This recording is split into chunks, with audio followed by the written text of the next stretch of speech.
one day, the bottles will turn to sippy cups.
Step inside the Infiniti QX60.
evening. The school committee business session of April 8th, 2024 will now come to order. This meeting is being recorded and will be made available for viewing on the Methuen Public School website. Secretary, will you please call the roll? Ryan DiZoglio, Present. Mary Beth Donovan, Lori Keegan, Present. Kristen Maxwell, Present. Daniel Shabilia, Present. Kenneth Willett, Here. Mayor Neil Perry. May I have a motion and a second to accept the agenda for April 8th, 2024 as presented? So moved. Second. Moved by Member Willett, second by Member DiZoglio. May I have a motion and a second to amend the agenda to move item 2B before 2A? So moved.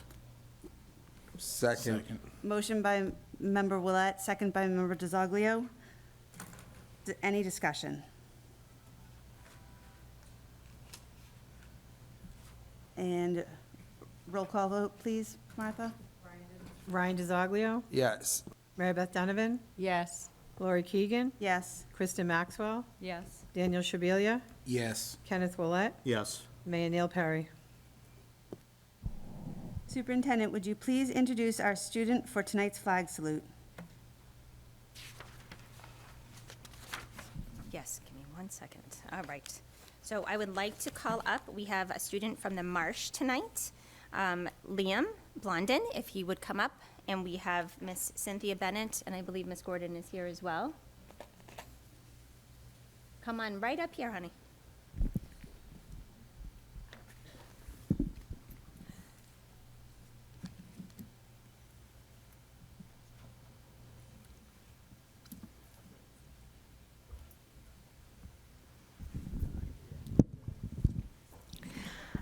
I am proud to present tonight's Marsh Star student, Liam Blondin.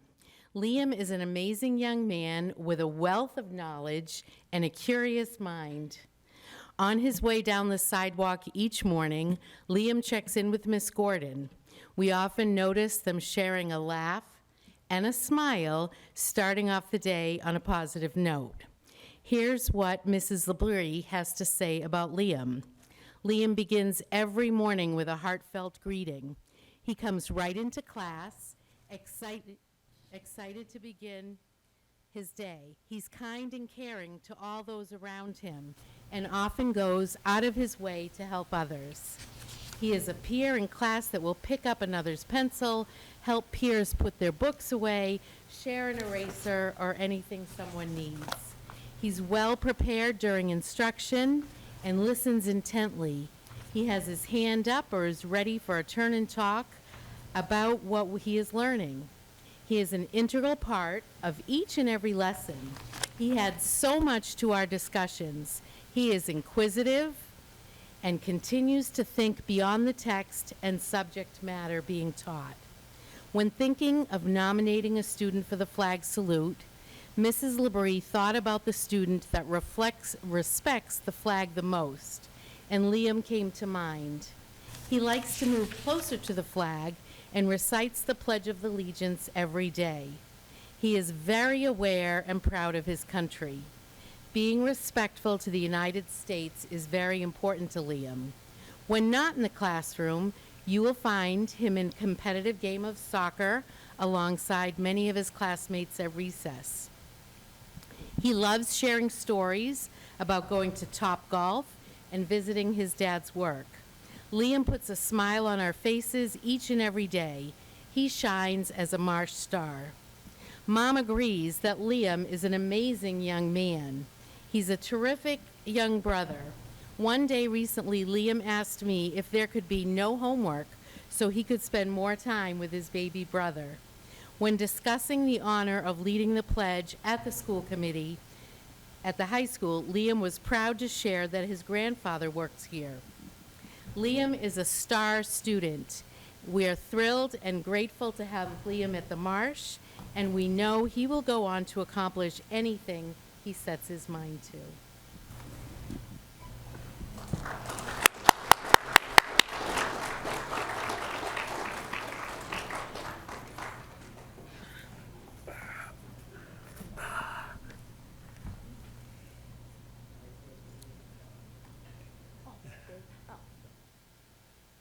I pledge allegiance to the flag of the United States of America and to the republic for which it stands, one nation, under God, indivisible, with liberty and justice for all.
The whole family.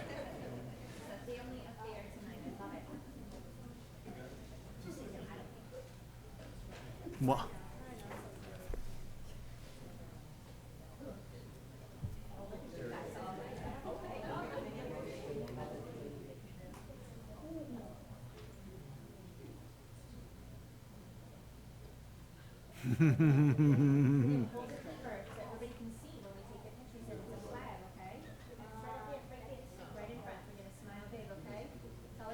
Right there, buddy.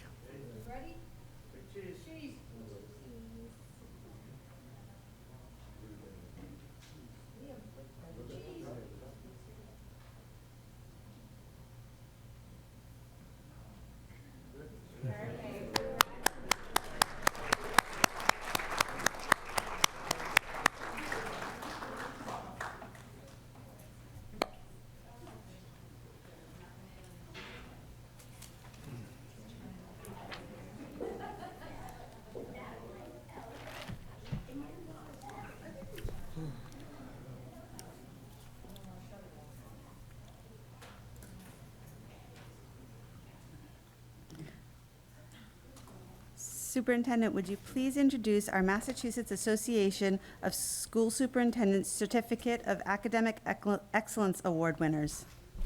Yes, that's a mouthful, yes. I'd be happy to. I would like to call up Mr. Rich Barden, the principal of Methuen High School. We have some folks here who are going to read each one of these award winners tonight. And I believe we're going to start with Ava Duffy, if Ava wants to join us at the podium. Come on up, Ava. Yeah.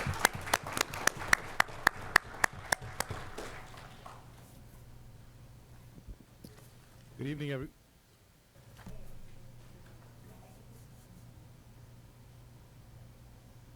Good evening, everyone. It's with I have great pride in introducing Ava Duffy tonight. I'm going to read a recommendation from her guidance counselor, Jordan Hamilton. So it's with great pleasure that I write this letter for Ava Duffy in recognition of the Massachusetts Association of School Superintendents Certificate of Academic Excellence.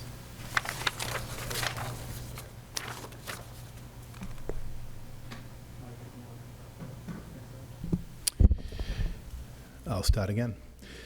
So I'm extremely excited to recognize Ava Duffy tonight. I'm going to read a recommendation written by her guidance counselor, Jordan Hamilton. So it's with great pleasure that I write this letter of recommendation for Ava Duffy in recognition of the Massachusetts Association of School Superintendents, a Certificate of Academic Excellence. Ava has demonstrated exceptional dedication, leadership, and a remarkable commitment to both her academics and extracurricular activities.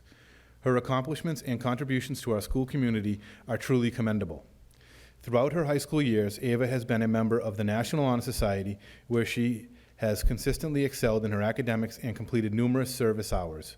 Her strong commitment to both academic excellence and community service exemplifies her character and her willingness to give back to her community. Ava's passion for promoting mental health awareness led her to co-found and co-preside over the Mental Health Awareness Club. Her dedication to this club has had a profound impact on our school community, providing support, resources, and a safe space for students to discuss mental health issues. Ava's involvement in various other clubs, including Books and Bagels, SAD, and Stage Door 22, showcase her well-roundedness and her desire to engage with diverse interests. Her active participation in these clubs, whether through reading, in attending meetings, or attending events, highlights her commitment to personal growth and her willingness to contribute to the school community in various ways. Ava's dedication extends beyond the classroom and extracurriculars. She has been recognized with numerous awards. Notable among them are her achievements in tennis, including the Most Improved and Second Team All-Conference Awards during her sophomore year. Furthermore, her recognition as an invitee to the MVC Sportsmanship Summit and her credit union essay contest finalist status highlight her strong character and her ability to communicate effectively. Ava Duffy is a truly exceptional student who consistently strives for excellence in every aspect of her life. Her dedication to academics, extracurricular activities, community service, and her outstanding work ethic make her a standout individual. I have no doubt that Ava will continue to excel and positively impact any future endeavors she pursues. Ava applied to and has been accepted to several schools and has decided to attend UMass Amherst. So on a side note, I want to recognize Ava for her outstanding work singing the national anthem recently at a hockey game, and she is also playing a lead role in the play Shrek, so she's going to have to head out right after this to get to that activity. So congratulations, Ava, very well deserved.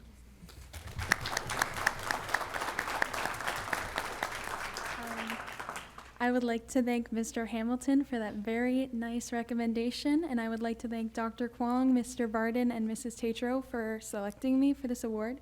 And I would like to thank all of my teachers, especially Mrs. O'Sullivan and Mr. Scammon for helping me in the classroom. And of course, I would like to thank my family for always supporting me and rooting for me and being here tonight. Thank you so much.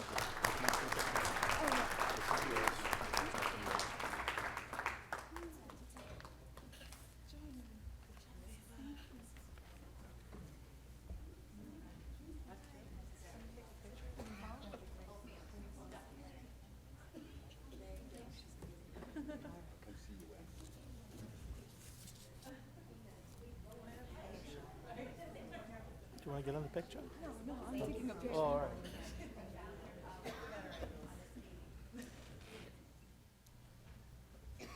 Cheese. You never say cheese.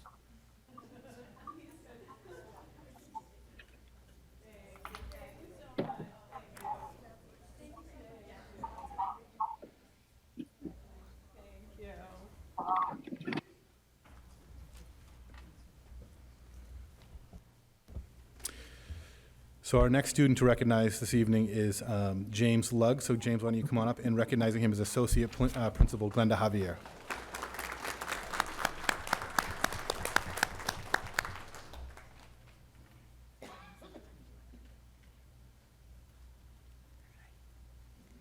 Good evening.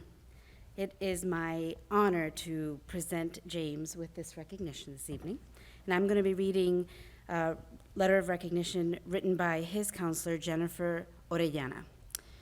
James Lugg has a talent and passion for the arts and music. He is a person who channels what he feels and puts it into melody. His multifaceted talents and interests allowed him to pursue many performing arts courses at the high school. He demonstrated teamwork, commitment, and dedication through the years to his craft. His musical talents are a big part of who he is, but yet there is so much more to this young man before you. James's competent and diligent personality displayed heavily in his academics. By the time he graduates, he will have completed 10 advanced placement courses, including some of the most rigorous ones offered, such as AP Physics, AP Calculus BC, and AP Spanish. He has demonstrated intelligence in a variety of subjects, particularly with research and formulations.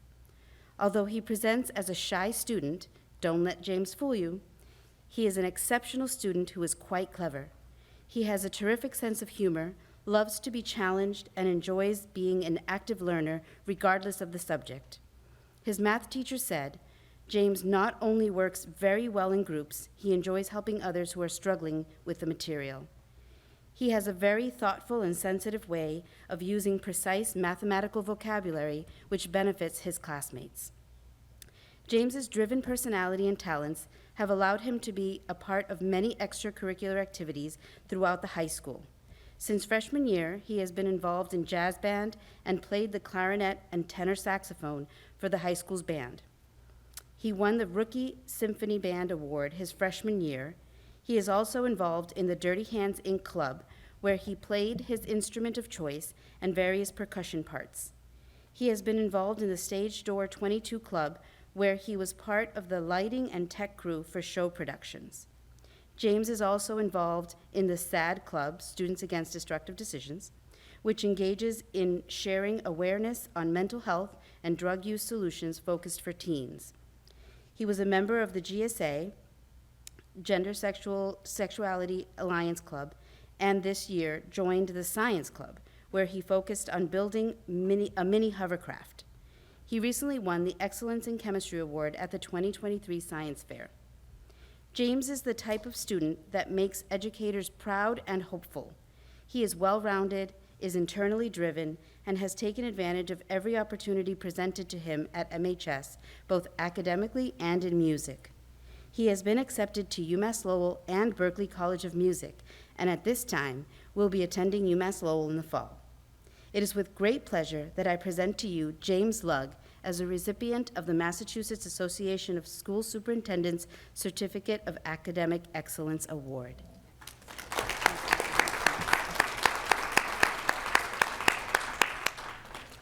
I want to thank Ms. Javier for presenting that for me, and of course from my guidance counselor. I also want to thank Mr. Barden and Ms. Tatro, and I especially want to thank my teachers, all of which have given me a wonderful time. And I want to give a special thanks to my band directors, Mr. McGonigal and Mr. Poster, as well as the tech director and theater director, Ms. Walsh and Ms. Verisconi in Stage Door 22, all of which they've made my time here much more enjoyable, and I don't think I could have done it without them. And then last but not least, I would love to thank my parents and my family in general, as they have supported me through any academic achievement I've accomplished. Thank you.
There should be a couple more.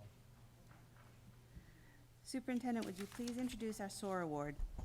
Yes, I'd like to bring Mr. Barden back up to to the podium. And I believe we also have Mr. Shagru here as well, right? Yep. Come on up, and we'll call the student up.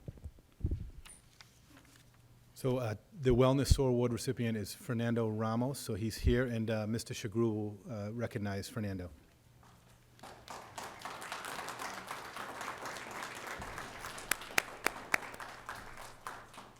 He might also win Best Dressed tonight. We don't know yet. I think so.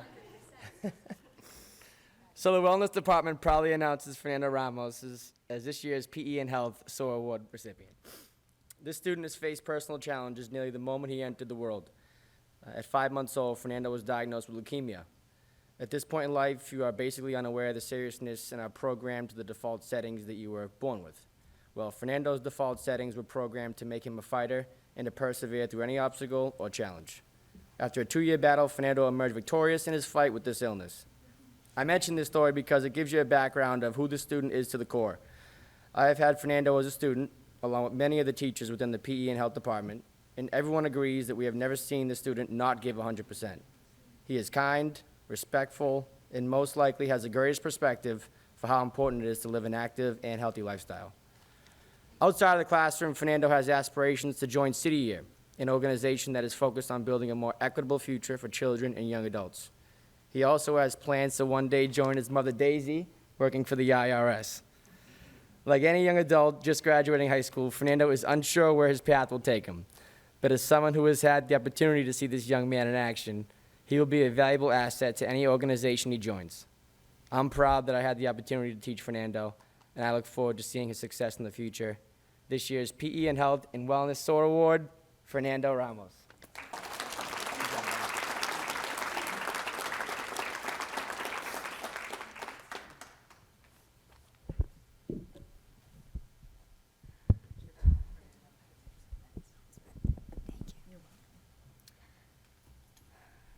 I just wanted to thank you, everyone that is here, and I wanted to thank my teacher, Mr. Shagru, and many fellow PE teachers, and many of my fellow teachers that have given me many opportunities to learn at this school.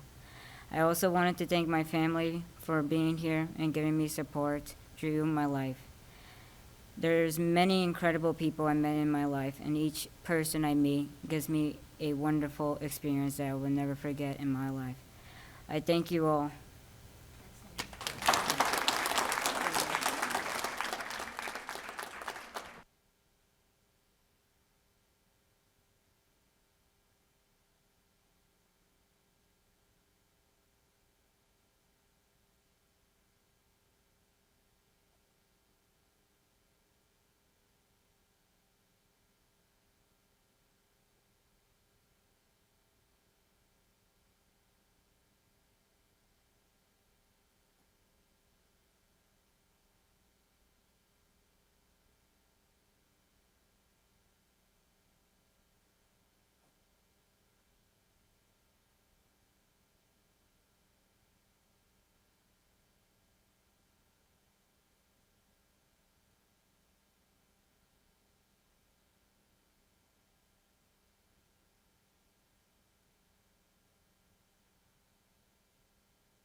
Superintendent, would you please introduce our National School Development Council Award winners?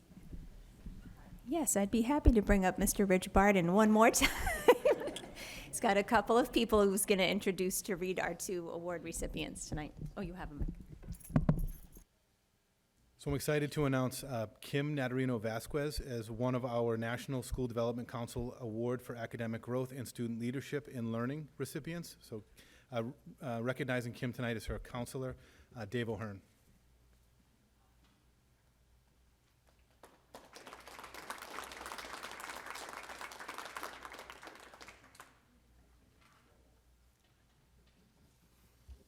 Hello. I am honored to recognize Kimberly Natarino Vasquez with this prestigious award. Of all the students I've worked with, I think Kimberly may be the most gracious and upbeat. It is hard to capture her level of positivity with words. It must be experienced firsthand. She imbues her environment and her work with the same focus, positive energy, and it translates into strong peer and faculty relationships and high-quality work.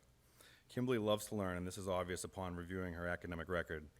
In the period of time I've had in the role of her guidance counselor, I've come away impressed with her enthusiasm, determination, and her endearing personality. Academically, Kimberly has done extremely well in our demanding honors and advanced placement curriculum. Kimberly has tackled many challenging subjects and possesses terrific interpersonal skills. A very well-respected student by her teachers because of her extraordinary attitude, Kimberly does not get discouraged with academic obstacles, but instead perseveres and rises to the challenge. Kimberly plans to pursue a degree in law, and I have no doubt that she will be successful in her academic endeavors due to her strong and consistent work ethic. One thing that stands out from all her other strengths is her love of learning. Kimberly is guided by an inner drive to know more and make sense of the world. This characteristic is what makes her a solid and successful student and a role model for others. With Kimberly's busy schedule, she has also carved out time for volunteer work with Adopted Grandparent, Key Club, Film and Video Club, Spanish Club, in at St. Mary's Church teaching children. Compassionate and empathetic, Kimberly receives satisfaction from helping others and is driven towards making the world a more stable place. This award could not have gone to a more qualified and deserving student than Kimberly Natareno Vasquez. She is a young woman whose character and personal decision-making skills are beyond reproach. I'm confident she will continue to lead and inspire others as she has here in the classroom and in student life.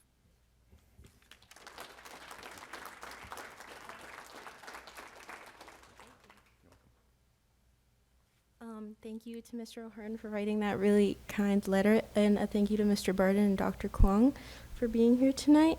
And I also saw Mrs. Prietti in the crowd, and I wanted to thank her too because she was my middle school and elementary school principal, and when I moved to the United States, she was a very kind person who was there to help me throughout the way. And thank you to my mom for being here tonight.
Our next recipient of the National School Development Council Award for Academic Growth and Student Leadership and Learning is Brooke Susi. And recognizing Brooke tonight is School Counselor Martha Tatro.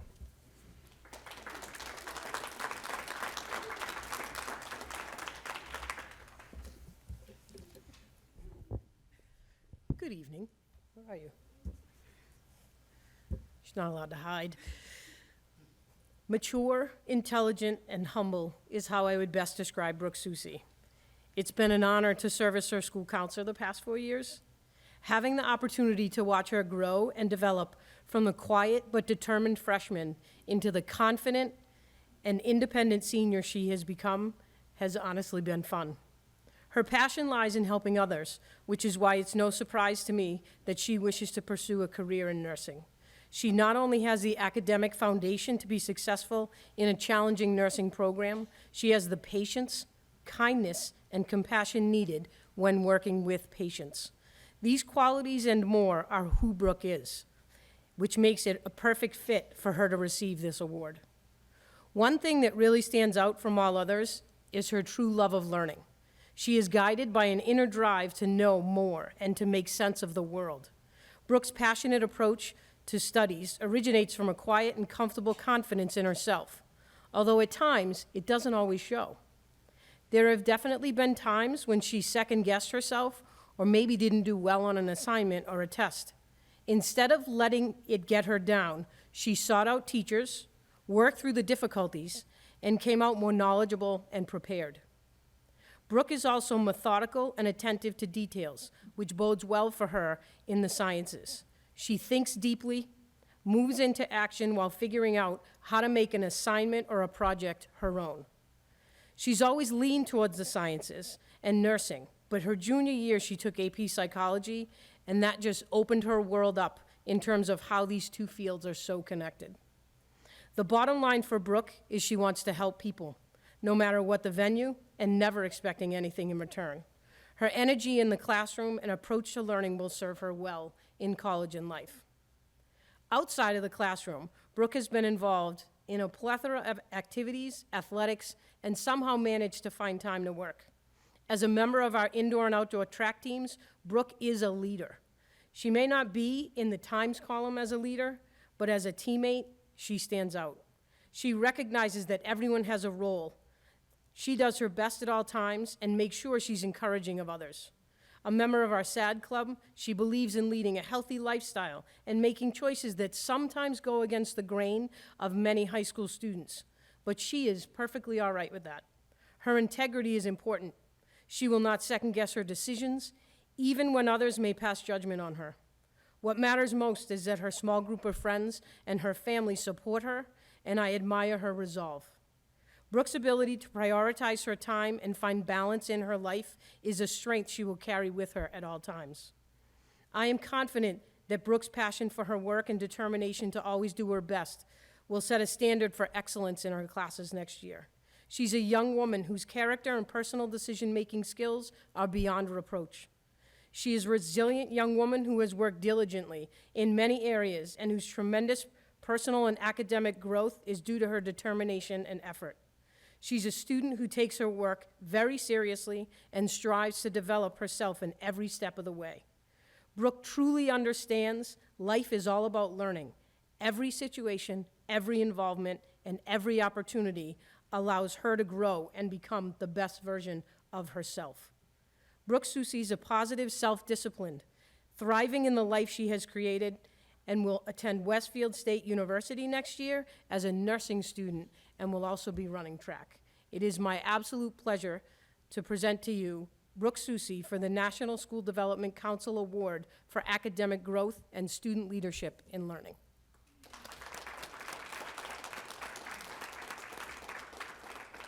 I would like to say thank you for all of you guys for being here. I'd like to say thank you to Dr. Kwong and Mr. Barden for providing all of the opportunities to be a leader in the school. I'd like to thank Ms. Tatro for her constant guidance and help and support. I would like to thank all the teachers, especially Mr. Scammon, for inspiring me in AP Psychology, one of my favorite classes here.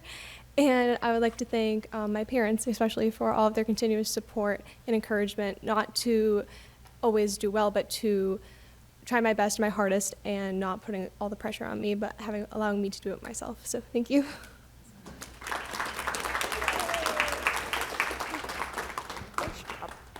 You get this. Oh, she's got your certificate.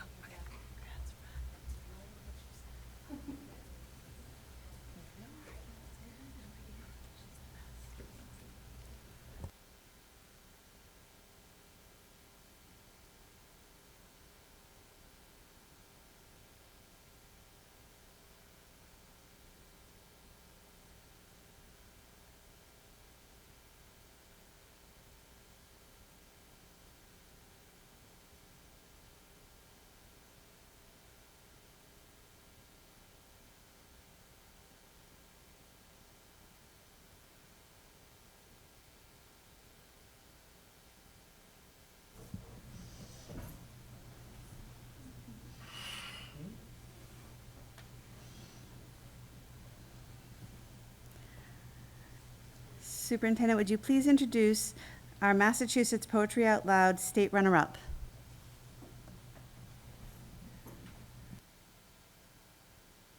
I'm going to call up Mr. Barden one more time with Miss Dumont. And Calissa, come on up. So we're here this evening to recognize Calissa Alba and her outstanding achievement in the Poetry Out Loud competition at the state level. So here to recognize Calissa and her outstanding achievement is our English Department Chair, Christine Dumont.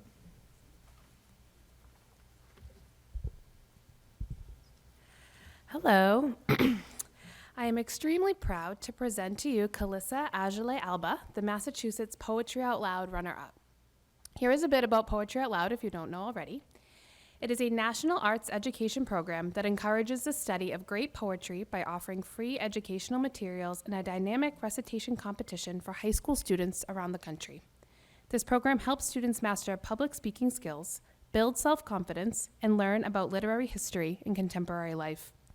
At Methuen High School, Poetry Out Loud is a school-wide effort where students select individual poems and English teachers hold classroom competitions. The school then holds their own semifinals to select winners from each block. On Wednesday, January 24th, 2024, 11 outstanding finalists competed in the 8th annual Methuen High School Poetry Out Loud final competition. After 2 rounds of impressive performances, senior Calissa Alba was named the MHS Poetry Out Loud champion and represented Methuen High School at the regional semifinals in Newburyport on March 2nd. Calissa's first recitation was Love Song by Dorothy Parker, and her second was Figure by Robert Wrigley. Calissa was one of two who earned a spot to advance to the Poetry Out Loud Massachusetts State Finals. The state finals were Sunday, March 10th at the Old South Meeting House in Boston. It was a hard-fought competition between 16 incredibly talented students from across the Commonwealth. All 16 competitors performed 2 rounds of poems. After a break, the top 5 were announced, and they performed a third poem before the winners were determined. Calissa's third poem was Nathaniel Hawthorne's The Ocean. As the state runner-up, should anything happen to the state champion, Calissa is next in line to represent Massachusetts at the Poetry Out Loud National Competition in Washington, D.C. This is Methuen's 8th year participating in Poetry Out Loud, the 6th straight year Methuen has sent someone to the state finals, and the highest an MHS student has ever placed. Calissa's performances were special to witness. We are all so proud of her and for all of our students for participating in Poetry Out Loud this year. Next year, Calissa plans to attend Emerson College in Boston. And we are all incredibly lucky tonight because Calissa is going to grace us with a performance of my personal favorite, Love Song.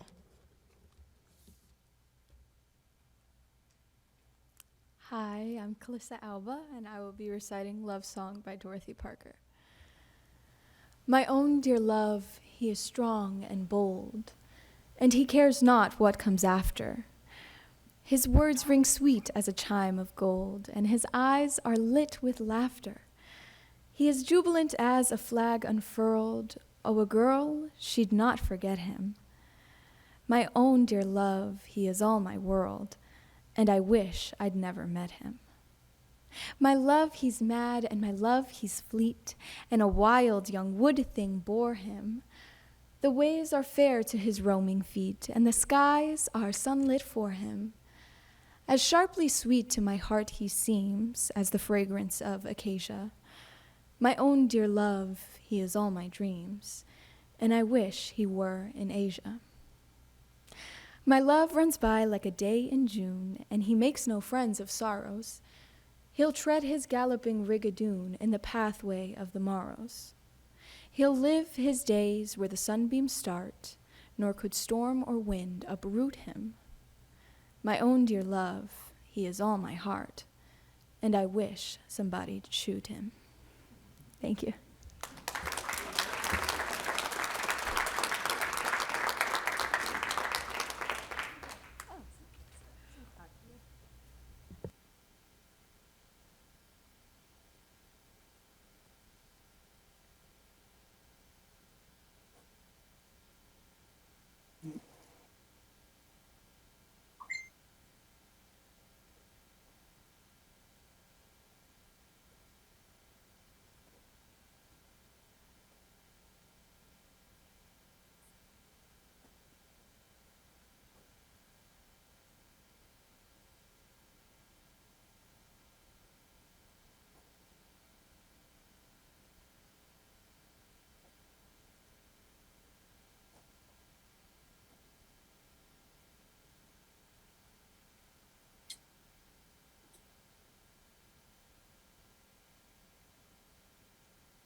Superintendent, would you please introduce our veteran essayist?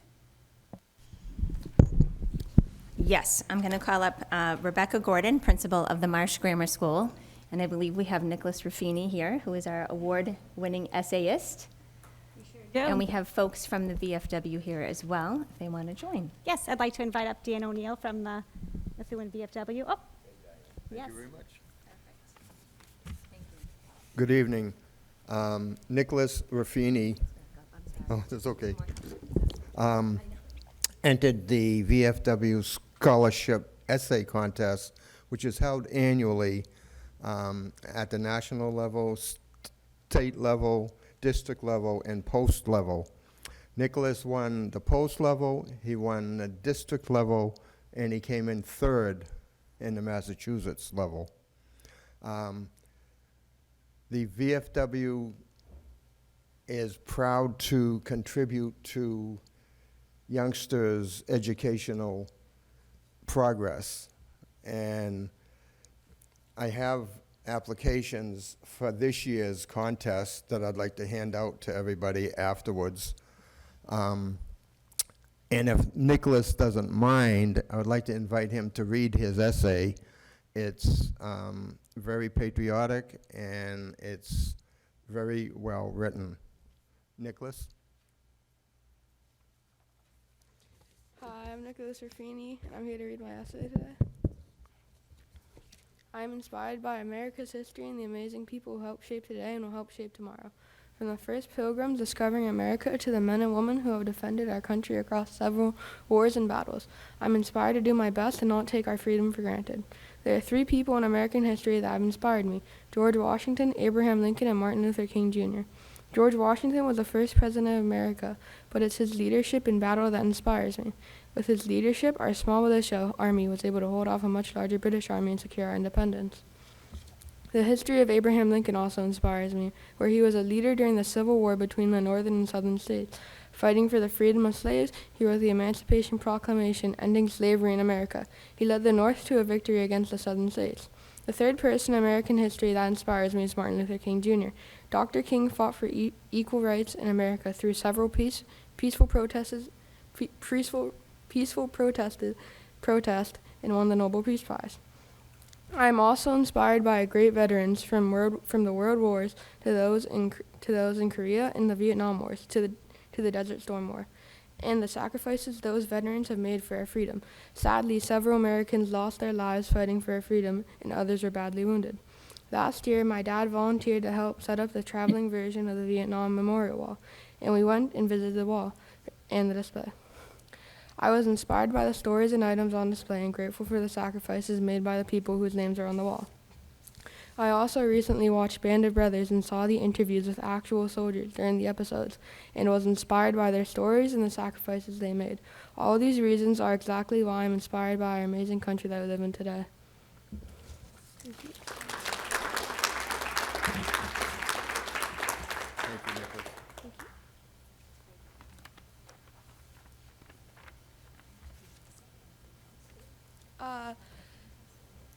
Thank you to all the veterans who showed here today, and thank you to my mom and dad especially.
Superintendent, would you please introduce the MHS booster representative? Yeah, so I have both Bill Bryant here and Tom Ryan from our athletics department, and I also have Bill Bryant who runs the MHS boosters. And this actually, there's a memo in your packet. They will both speak on behalf of the boosters donation, and we will need a motion and approval of this donation tonight. So hopefully that was clear. I hope it was. But we will need that after they present the items tonight. Oh, it's on, there you go. The MAISU group was a group that was formed like 10 years ago, a little bit longer than that, whose kind of purpose is to make athletes, student athletes at Methuen High and the Methuen community have awesome opportunities financially by doing a lot of things, raising money. They run a golf tournament, concession stand. They do a tremendous amount of work, and over the years they have donated hundreds of thousands of dollars to the athletes of Methuen. And just the kids of Methuen in general. So I've been lucky to be part of that group since I came here 11 years ago. They kind of wrote me in. It's been an unbelievable education that I've received from a lot of these people. I'm privileged tonight to announce Bill Bryant, who's been the president of the MAIC for the last several years, to come and speak about the donation that they're going to give this year. So without further ado, Mr. Bill Bryant.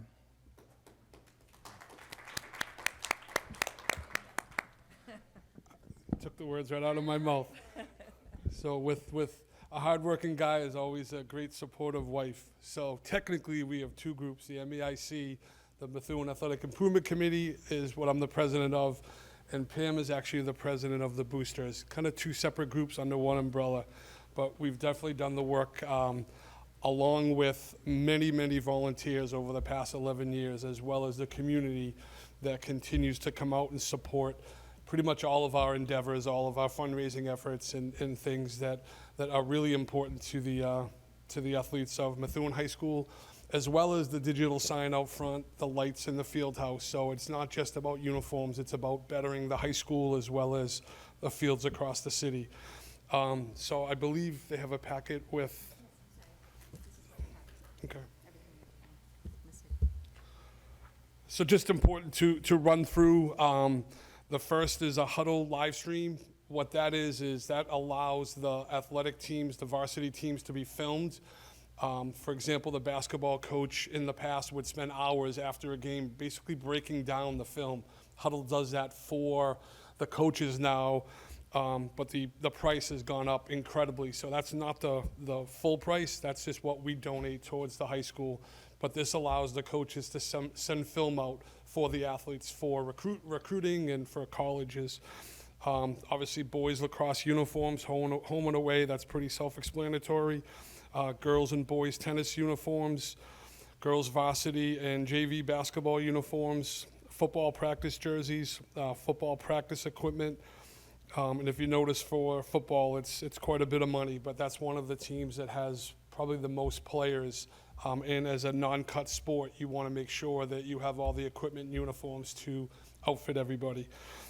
Girls volleyball, varsity, JV, and freshman, golf uniforms, and gymnastic uniforms. So that's this year. The past few years, we've been fortunate to run pretty successful golf tournaments where we're raised anywhere between $20,000 and $30,000.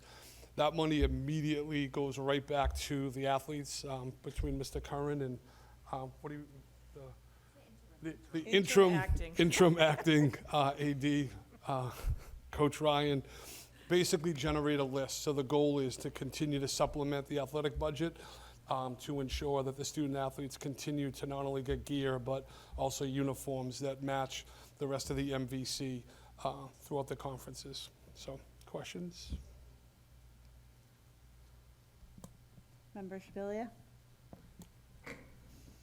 So, Billy, I mean, you know I'm going to vote yes on this, but I have to ask, because one of these has a 6,000-7,000. What are we voting on exactly? So the total amount, so we've already either given the money to the athletic department, so you have to vote in total. So like last year, the group donated a flag to the high school field house. You have to basically approve that donation. So you're approving the donation. It's almost impossible to get an exact amount until we actually purchase the different uniforms or the equipment. So that's an estimated donation from the boosters to the athletic department to purchase that. Sometimes it comes in a little bit less, sometimes it comes in a little bit more. So it's a reimbursement, right? That's how you're gonna run it, essentially? Sure, okay. All right, then that works for me then. Thank you, Mr. Goslin. Yeah. Any other questions? May I have a motion and a second to accept the MHS booster donation as presented? So moved. Second. Motion by Member Shabilia, second by Member DiZoglio. We need a roll call vote, please, Martha. Ryan DiZoglio, Yes. Mary Beth Donovan, Yes. Lori Keegan, Yes. Kristen Maxwell, Yes. Daniel Shabilia, Yes. Kenneth Willett, Yes. Mayor Neil Perry. Yes. Unanimous. So as the wife just whispered, I didn't say the total. So the total was somewhere between $28,000 and $30,000 that were donated this year. So thank you. Thank you.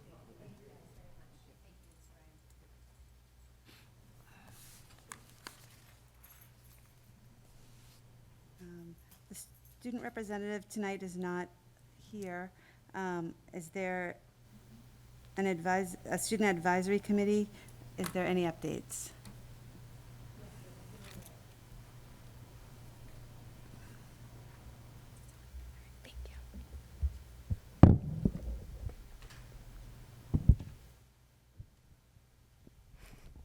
Hello, we meet again. My name is Maria Wazin, and I'm a senior here at Methuen High School. Student Council purchased 40 flags representing 40 different countries and finally received the order about 2 weeks ago. The international flags are currently being de-wrinkled by the Student Council. Student Council advisor Ms. SPFs will be putting them ready for display immediately following April break.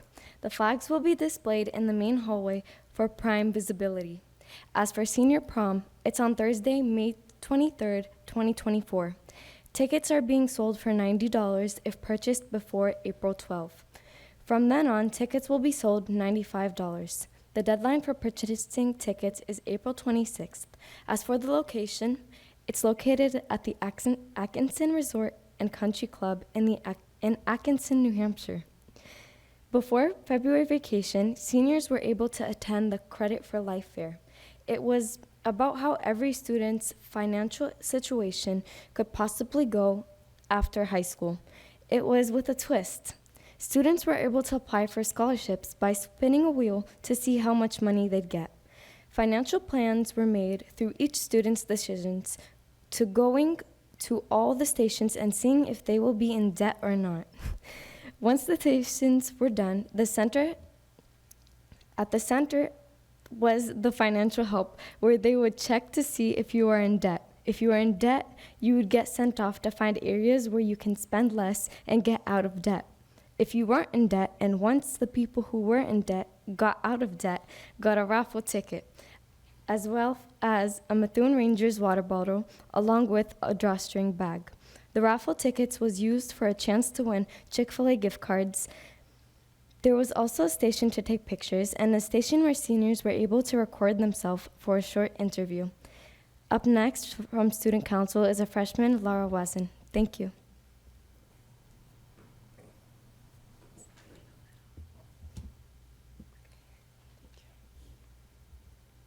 Good evening. Fun, lively, enjoyable, and extraordinary is what some juniors that attended junior prom had said. Many students said it was a fun night to experience with friends.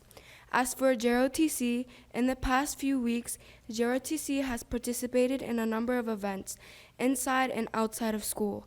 They have finished their MAP season, and at their last competition, the varsity marksmanship team placed second and the varsity academic team placed third. They have begun practicing for the Raiders competition, which involve outdoor events, such as first aid, land navigation, one-rope bridge, and obstacle courses. They are also starting archery in classes after spring break. Only Murders is a Methuen Winter Color Guard show. This winter has been an amazing season for the Winter Guard. It's been a season for the books due to the excellence of placing. Yesterday, the Guard had placed second place for finals. Thank you for listening and have a great evening.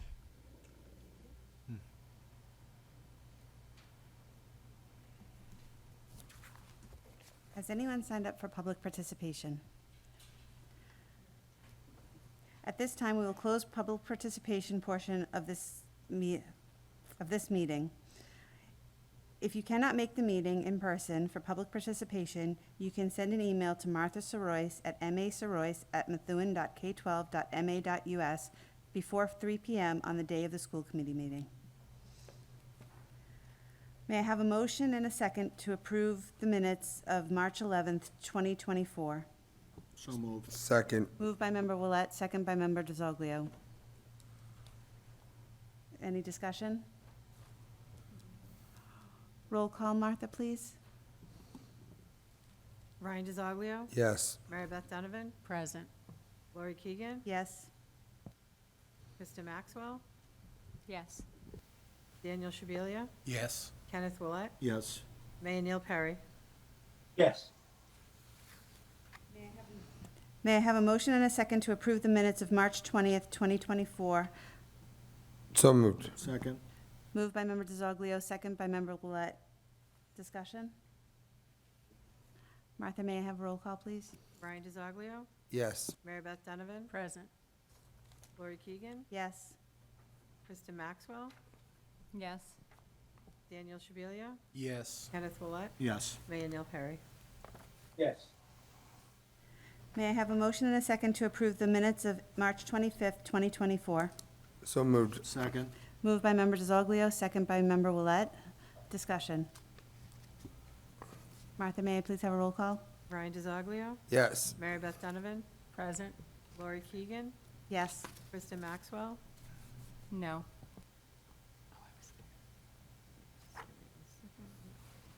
Daniel Shabilia? Yes. Kenneth Willett? Yes. Mayor Neil Perry? Yes. Passes 4 yes.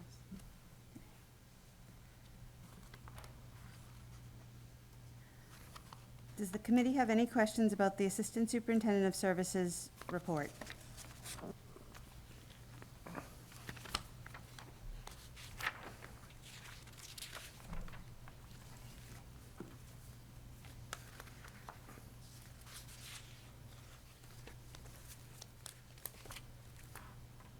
Okay.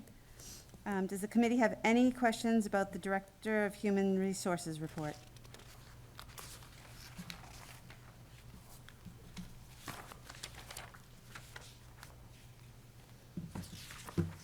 Okay. Does the committee have any questions about the facilities report?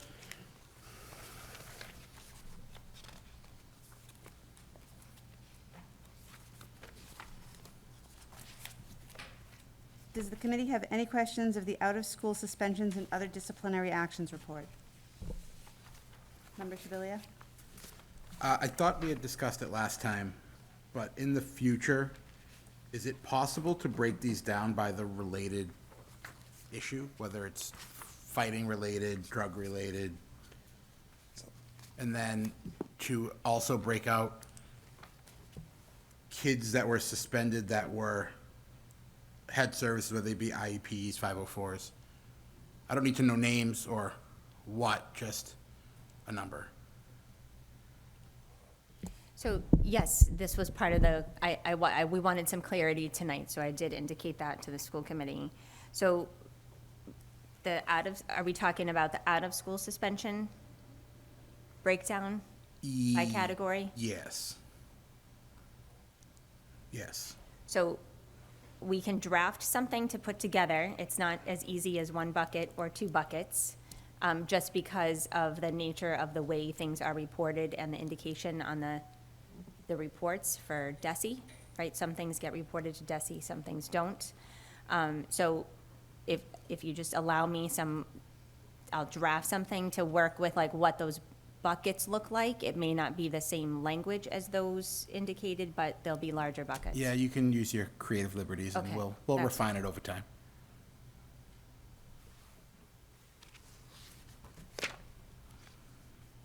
Are there any other questions do. or discussion? Okay. And Superintendent, will you please start the presentation of the FY25 proposed budget? Yes. Sorry, did I miss something? No. I think that's after this, Sorry. on the agenda. I think that's coming, the budget is first, and then we have a couple other items to. Yes, that's number Yep. 2, sorry. So you all have the budget binder in front of you. I have all the central office directors here, and the principals are also here behind me for specific questions, explanations. I know it's a lot here, and so I also gave you this evening a few additional resources, and I do hope that helps, and I apologize it wasn't in the book, but hopefully as we talk, it'll become more second nature. The special education programming can be very confusing. There's some in some buildings, there's in the grammar schools, they're split up, they're not everywhere. What does pathways mean? What does junctions mean? What does choices mean? You know, that can be challenging. Those are all different special education district-wide programs. So I did give you that tonight, so hopefully that will be a helpful reference, and I will note that Next year, we give that to you right up front, so you have that as a reference point. But I think you can see from my executive summary, this is not a budget that we prepared on, just asking for wish items. These are any new positions that were asked for came from either previous budget requests that were deferred for several years. You'll see a few of those. Some of the items in the budget are requests due to, required service delivery. So we have a challenge there that we have special education programming, ESL increases, especially at the Tenney and the high school this time around. The last couple years, it was the Timoney and the high school. We're seeing those shifts throughout the district. We're also looking at, I know a big question, the mayor has said it multiple times, we did not put a lot of staff in our ESSER 3 grant for the reason that many districts are having more, issues at this point with a budget shortfall. We did have some, and so, hopefully I did explain that. I'll be happy to explain it further by school if that should come up. But there were some positions in ESSER 3 we knew that were short-term positions. So some of these aren't a surprise, right? They were meant to be positions to help us get back to a certain level post-pandemic, and they were not something that we were going to maintain or keep. Some of the positions that we had in that, in ESSER were also only needed last year for class size issues, right? We had bubbles, you'll see, there are some bubbles, that's how we refer to them when we have certain classes that are larger, but they're bookended by smaller classes, so it's hard to plan for those classrooms and additional teachers sometimes year over year. So you'll see a few of those in the budget. Contractual obligations, those are, almost 80%, 75 to 80% of our budget is salary-based, right? So that is what makes up the majority of our budget, which is why, this process, we primarily focus on the staffing, because that's where the amount of money that we are talking about really comes from. So there are contractual obligations here for sure that are really not within our purview to negotiate. So we have out-of-district tuition costs, which those of you who were on the committee last year know that the state allowed them. They were at level funded during COVID, and then last year the state allowed them to rise their tuitions up to 14%. That was an enormous increase, and so we're still feeling that increase because they continue to increase every year thereafter. But those are contractual obligations that we have as a district. That is not a price I come up with or you come up with. The out-of-district school that the student is placed in comes up with that and sends us the contract. So we plan for that, we project that. That number is in this budget. That is something that the student service offices do for us. Transportation is another one that is, it's a non-negotiable annual cost. We have a contract with NRT Trombley, as you all are well aware, and there is an increase that is automatic from this year to next year. We calculate our projections for special education tuition based on those costs that are in the contract, and we project those. That's also in this budget. So there's a lot of contractual obligations that are part of the budget building process. And a lot of those as well are, we'll also see that in the technology budget. There's not a lot of, right, those are 3-year contracts we sign for our curriculum instruction assessment programs. The 24-25 school year is this amount of money, the following year is this amount of money. That's what we roll over and project every year. So that's how those sections are built, right? That other 20% of our budget. Supplies, Ian will be happy to go through how we budget for those as we roll over to the next school year. I think another thing that I wanted to make sure that was out there, obviously we've had lots of conversations about reopening the media centers. What does that look like? So this budget does include reopening the media centers and adding staff in those media centers. So I am assuming that will be a topic of conversation from the committee. And then the other thing that we've talked a lot about with the previous committee and this committee is, one of the tasks I think that has been very challenging for especially our grammar schools is the increase in behavioral referrals that we've had, or incidences, events, all the way around, whether the student is on an IEP or not. We've been met with some significant challenges post-pandemic, and we are not seeing that on the decline. We're actually seeing that on the incline. It's increasing. So we don't see the need for behavioral support going away. And so a task that I set all of the principals to early in the year, in fact, probably last summer, is this, you need to have a good handle on what your school is experiencing and what support your school needs. And so you'll see and hear as well, there's 2 schools that are proposing sort of one model of behavior support, and they can talk about that if desired. And there's 2 schools looking for a different kind of support, and they can talk about that, why we chose those. They're different. And I think this is one of those times we've talked about here at the committee, right? We like to be consistent in our schools, but there are times when one program is not going to work, one support is not needed, a different kind of level of support is needed because of the population, the experience that the schools are facing. And so the principals have done a really thoughtful job in hopefully explaining that here, but again, they're all here tonight as well to explain further as needed or requested. So I think there's a lot here, so it's probably best to leave it open for questions at this point. We can go by school, which might be the most helpful, just to kind of keep ourselves organized. If you want to start with the Early Childhood Center and Transitions program. So those 2 programs are currently housed at Branch Street. And I think something that you'll see, which, again, going back and forth, hopefully this will all make a little sense as we have these conversations. But last year, we did not have all of the high school staff in the Transitions program in the Branch Street budget. It remained in the high school.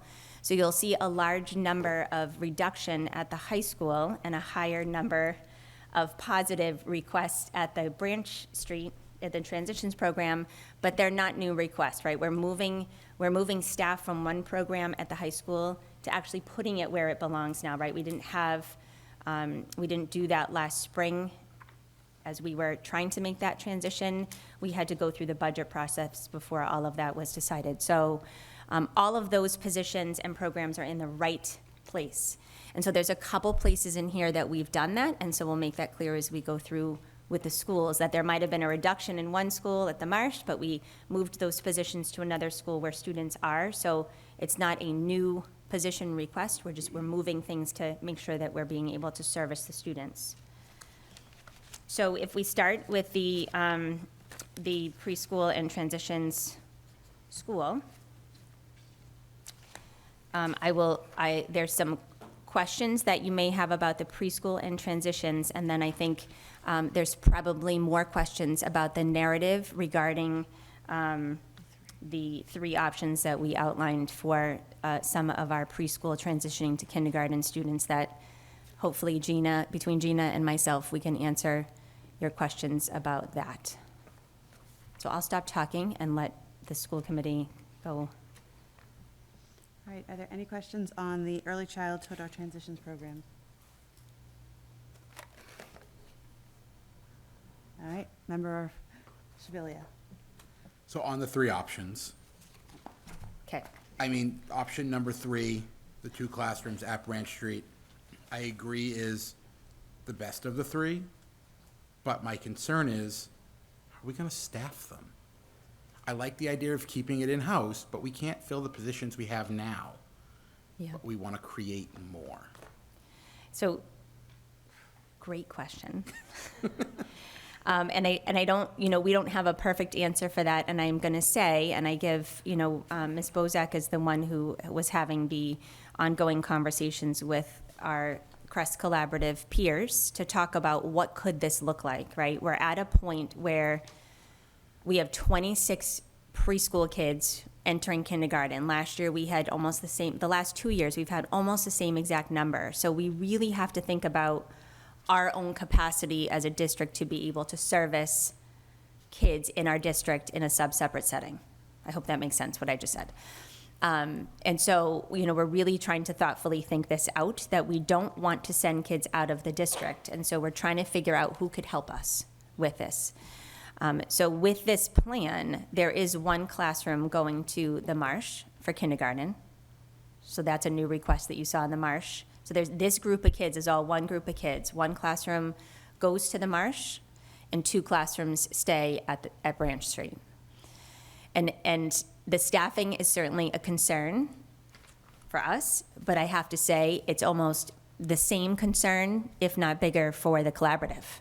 So whether or not we choose, and this is the way of the business right now, right? We have kids currently here in Methuen, and the principals can attest to this, as certainly can Gina, right? We have kids waiting for spots in out-of-district schools right now because they either don't have a spot or they don't have staff. So we send 16 kids out of district, not sure who could take that, right? Who could do that for us? And so, we really went back and forth with do we have a model where we have an outside school, Crest Collaborative is who we're working with because they are our collaborative, being able to oversee and manage the 2 classrooms that we can house at Branch Street.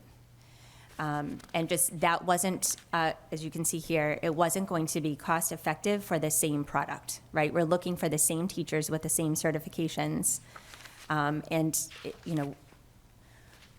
We think at this point, that it's most advantageous for us to do that. I don't have a magic answer about how we're going to fill our positions. I'm hopeful that with contract negotiations and different things happening in different districts, right, people are looking for changes. We always have to be hopeful, but these aren't positions that I can not have, right, that I can do without. So there's no magic answer to that question. And I don't know if Ms. Bozak wants to add anything, but no, she does not. at this So I point. agree. Keeping people in district is the best answer. But my concern is we plan for 3, which is, ballpark $500,000. We can't hire, and then we're stuck having to work with the collaborative and send them to the collaborative and hope they can take them. And now we're not budgeted for that. This can't be a new problem for you guys. It's a new problem for me. Yeah. But So it's not a new problem for us, 2 fronts. So we plan for the best option. And this is, we can go into this as well tonight in whatever venue. I can start the conversation here, but that's why we have the circuit breaker account. So the revolving account that is circuit breaker, I will never, as long as I'm superintendent, ever allow that account to be depleted, because we have to keep money in that account for these reasons. When we have, right, and this is a perfect example, is that when we first started talking about FY25 projections for out-of-district tuitions in November, December, right, we were at one number. And then when we did it a month ago to prepare for this, we were at a totally different number, right? Because we had move-ins, we had just a whole lot of different situations, right? Or we have kids that now need an out-of-district, so we have to project for that tuition, right? So that changes over time, which is why that circuit breaker account is so critical and is for that purpose, to help offset the cost for special education tuitions and contracted services. So not the best, but we will always have money in that account to help offset those types of situations. This is year 6 for me as superintendent, and Ian is much more conservative about making sure that we have a good amount of money in that revolving account to make sure that we can offset a situation that may arise, or others that arise during the school year that we can't project. It is such a fluid population and situation. that's it for me. Thank you. Are there any other questions? curious. It seems like Branch Street is pretty busy. So 16 classrooms. How many more, what else is available over there? So we have 4 spaces available. Okay. That we can grow. And based on the projections right now for preschool as it stands right now, we're good to open with the 16 classrooms that we have set right now, which allowed us room to grow for these 2 kindergarten classrooms. And again, this is one of those situations where we're looking at this, to the superintendent's point, year to year to build our capacity. But we have 4 right now available spaces. Okay, thank you. Member DiZoglio? Thank you, Madam Vice Chair. The question also I want to know in this, if we were to do this plan, is there any grants out there that we can apply for to help us support that, other than going for a circuit breaker? Not right now that we're aware of. That doesn't mean that something couldn't, come across our plates in the future, but right now, there's no grant that would support this particular situation or work, but good question. Thank you. Yep. Member Willett? Just to piggyback on what Member DiZoglio indicated, it's 75% reimbursement from the state. So let's say hypothetically, we have inundated with dozens of students, which could happen, and the state will only reimburse 75%, and these are medically involved, deep cases, and we only get 75% reimbursement from the state. And it's a shame that it actually does impact regular education at times. So in terms of talking about grants, it really should be 100% reimbursement from the state and from the federal government. And that's something I've advocated for a long period of time. And it's unfortunate that's only 75% reimbursement. So that's my 2 cents. Thank you. Which we had to fight for, that 75% at this point. Yes. It wasn't always 75%, yeah, so. Any other questions? Thank you. I have 2 about Branch Street. So my first is that if we keep our kindergartners at Branch Street, how are we managing the integration for recess, lunch, and specials that the students that go to the Marsh would get? That's my first question. So that's a great question. Part of this is when we were looking at these 2 classrooms, we looked at them strategically in the sense of a population of students that may require more intense services, and that the integration right now with peers would not be meaningful or beneficial to them. They need that one more, little bit longer of direct, discrete trial type of services. So we weren't just saying, here's a group of 26, 27 students, and we're gonna just randomly pick. We are strategically looking at the needs of the students that we're placing in those 2 classrooms. Thank you.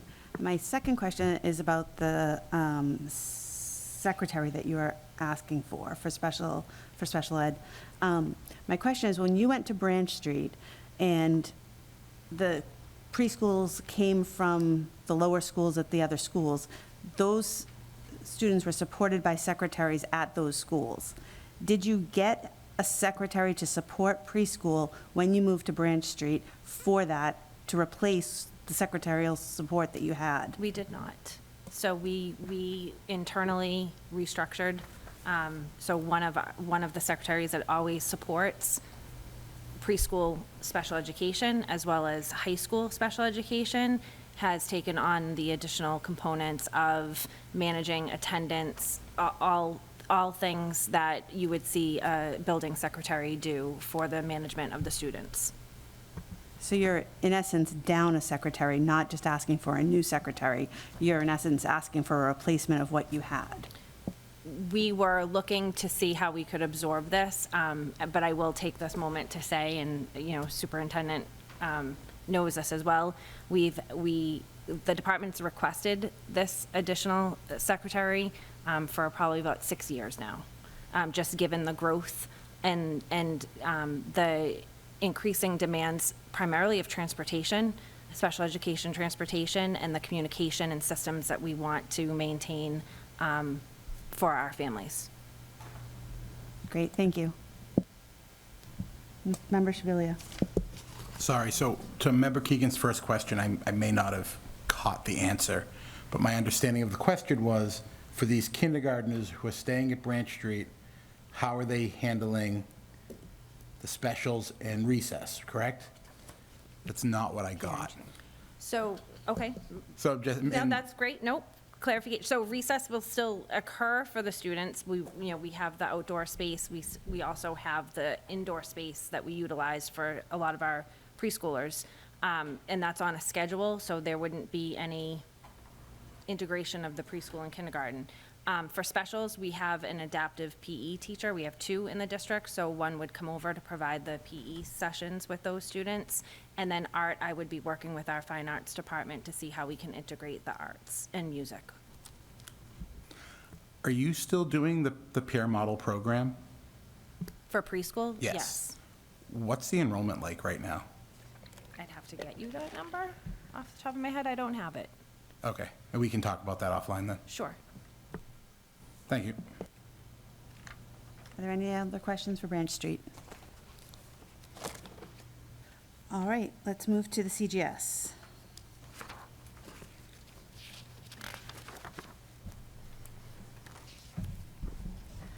Are there any questions specific to the CGS? Don't be shy, like this is. Right. I'm trying to see if anyone else wants to go first. You want to take, I'll take You the can go stab. around, we've done it different ways in the past. You can go right around the room and just start in one end and go to the other. It really is what people have to ask. I mean, this is our opportunity, and this is the meeting. You have all the principals here as well.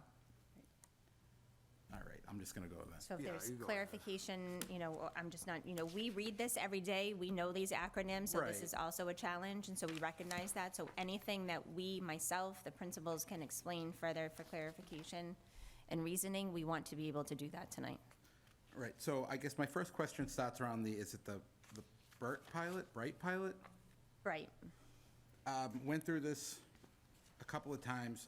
It's not clear who staffs this, what licenses we're looking for, and it is clear that it's a one-year grant, so I guess I'm trying to figure out what the cost to own on this thing is going to be for year 2 and year 3. Yeah, so I'm bringing up Ms. Proetti, so I'll introduce it. Ms. Proetti and Mr. Crocker has been way more involved in the planning process for this. So we're looking, it's called the Bright Program, and we have it at the high school. And so we've been very interested in working with the folks at the Brookline Center, and please just stop me if I start saying anything, who helped us kick off the program at the high school. What does it look like at a grammar school, at a middle school and elementary school for support for our students? And so the one thing that became more natural to us to pilot it at the CGS is that we have a teacher who works with students currently, and the caseload is getting smaller. And so we want to be able to use that current staff member who's very interested in this work, who works with challenging students, to be able to support this pilot. And it's actually a 3-year commitment for money that they give us. So it's 3 years that they'll give us money for support staff for this classroom. And so we're really looking at what does it look like at a grammar school, and we don't, it wouldn't be reasonable for me to come to you to say we want this in all 4 schools, this is what it's going to look like, when we really don't know what it's going to look like. But I know that you guys are familiar with the work that John Crocker has done, and I think Katie and John Crocker have worked together somewhat tirelessly to plan what this is going to look like at the CGS and why the CGS is a good place to pilot it. So I'm going to stop talking because I'm going to start messing something up and let Ms. Proetti talk. But if I wasn't clear or you have other questions that you want to ask Ms. Proetti, that would be fantastic at this time. Sure, so I'll start, and thank you for the question. I'm really excited about it, and I think it's going to be super, and I hope that at some point we have this in every grammar school. So BRIGHT, the acronym stands for Bridging Resilient Youth Together. There's a very successful high school component here, And it started with our comprehensive student support team being reflective about what we're seeing in terms of behaviors at all the grammar schools. To Dr. Kwong's point, my situation is a little bit different in that I have a teacher that has a very strong skill set, and the program for which she instructs, the numbers in that program are going down a little bit. So the grant is a 3-year grant. It's significant. And the first year of the grant, we are looking at just, they're going to support 2 staff members, so a lower and an upper. We're not sure. We're still crafting that job description. We're working with Bright to help do that. Mr. Crocker and I went to a couple site visits to see what this looks like, because it's very different from the high school component to the grammar school component. At the high schools, it could be different categories of students returning from hospitalizations. We might not have that to that degree in the grammar schools. But we do have students that are quite dysregulated and have some other significant circumstances like that. We went to Dover Sherborne, which has just a lower school program, and then we went to 2 schools in Framingham, which have a middle and a lower. We crafted what we think we could do here using those funds and from the Bright program to what we think it could look like at the CGS. And I do have space for that. So it's a tier 3 intervention. So, and I think we can, I don't know if you'll have other questions about crisis, but this certainly lends to what we're seeing, in terms of dysregulation in the grammar schools. So a crisis, if I can kind of explain briefly what a crisis is, it's a student who is significantly dysregulated with externalized behaviors for a significant amount of time. So when I say a significant amount of time, it might be that there's 2 administrators, a BCBA, counselors working with this student for an hour and a half to try to get them regulated. So we're seeing a higher trend of that. Prior to this, years before, we might see the sort of externalized behaviors we're seeing. We might see that level of dysregulation maybe a handful of times per year. We're seeing that handful now monthly. So it's kind of a 2-pronged approach in terms of the crisis interventionist who will help support the student in the dysregulation, but also work to help us look at what happened, what do we need to do next? Because when a crisis happens, we're reacting to keep the student safe. But that time to come back and work with teachers and look at general education and professional development about what do we need to do differently, that time is short. We don't have a lot of time to do that. So working with students, being responsive for any sort of daily crisis that happens, that's kind of the first prong in terms of the crisis interventionist. The Bright program is going to work with students who are disengaged in the upper school, academic failures, students who maybe are not coming to school, and students that might have hospitalizations, as well as students that have significant trauma and maybe are just eloping in going through the halls and not engaging in school. So we feel at the CGS that 2-pronged approach is going to help us find the root cause, work with families, caregivers, maybe outside providers, but then use the Bright program to work to get kids back to classrooms. The funding part of that is a 3-year grant. We're working to kind of make it so that it's sustainable by the 3rd year of that, obviously. But having a person in my building who already has that role is very helpful. I don't know if that explains or maybe gave you other questions. The Bright program, just so that, because we're talking about money, the Bright program is not going to cost the district any money, right? The crisis intervention that she was talking about is a new request from the Marsh and the CGS. So she bridged those 2 conversations together so that you can understand the bigger picture. But the Bright program pilot, right, it's positions, which you also have to approve programmatically, right, which is why it's here. But funding, there's no funding in the operating budget for these positions. We already have one that services students currently that we still need. I still need this person, so it's not like if this doesn't happen, that person is, not needed. We need that person to be at the CGS. But the pilot here is no funding through our school money and operating budget for the next 3 years. So if there are other questions for Ms. Proetti about the CGS or the crisis interventionist, because I know she just started that question, and Member Shabilia, if you have further questions for Ms. Proetti. So that was super helpful because it sheds a lot of light on what the roles are actually going to do.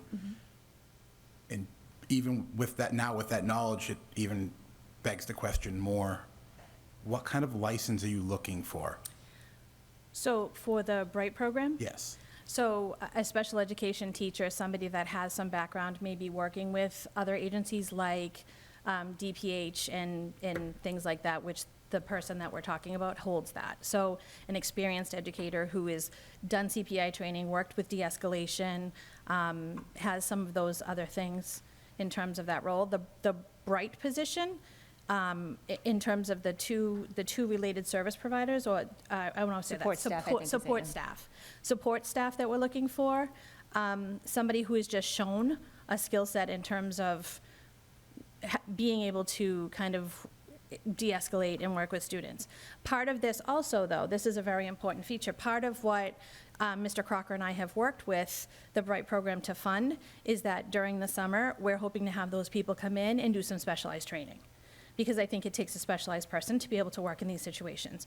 So part of that grant is that we're going to use that money this summer to hopefully, if everything is approved and goes well, to get the people in, talk about what we're, really backfill some of the things. If somebody has a really good talent in this area, but maybe needs a little bit more of that, part of the training that we'll do this summer will help the staff member gain those skills.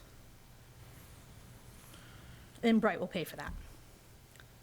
All right, yeah, you're gonna hear me tonight a lot ask about licensure because, after the conversation we had with John, 2 weeks ago when he stood at the podium, it's just that's gonna be a big focus on my theme of the night, so.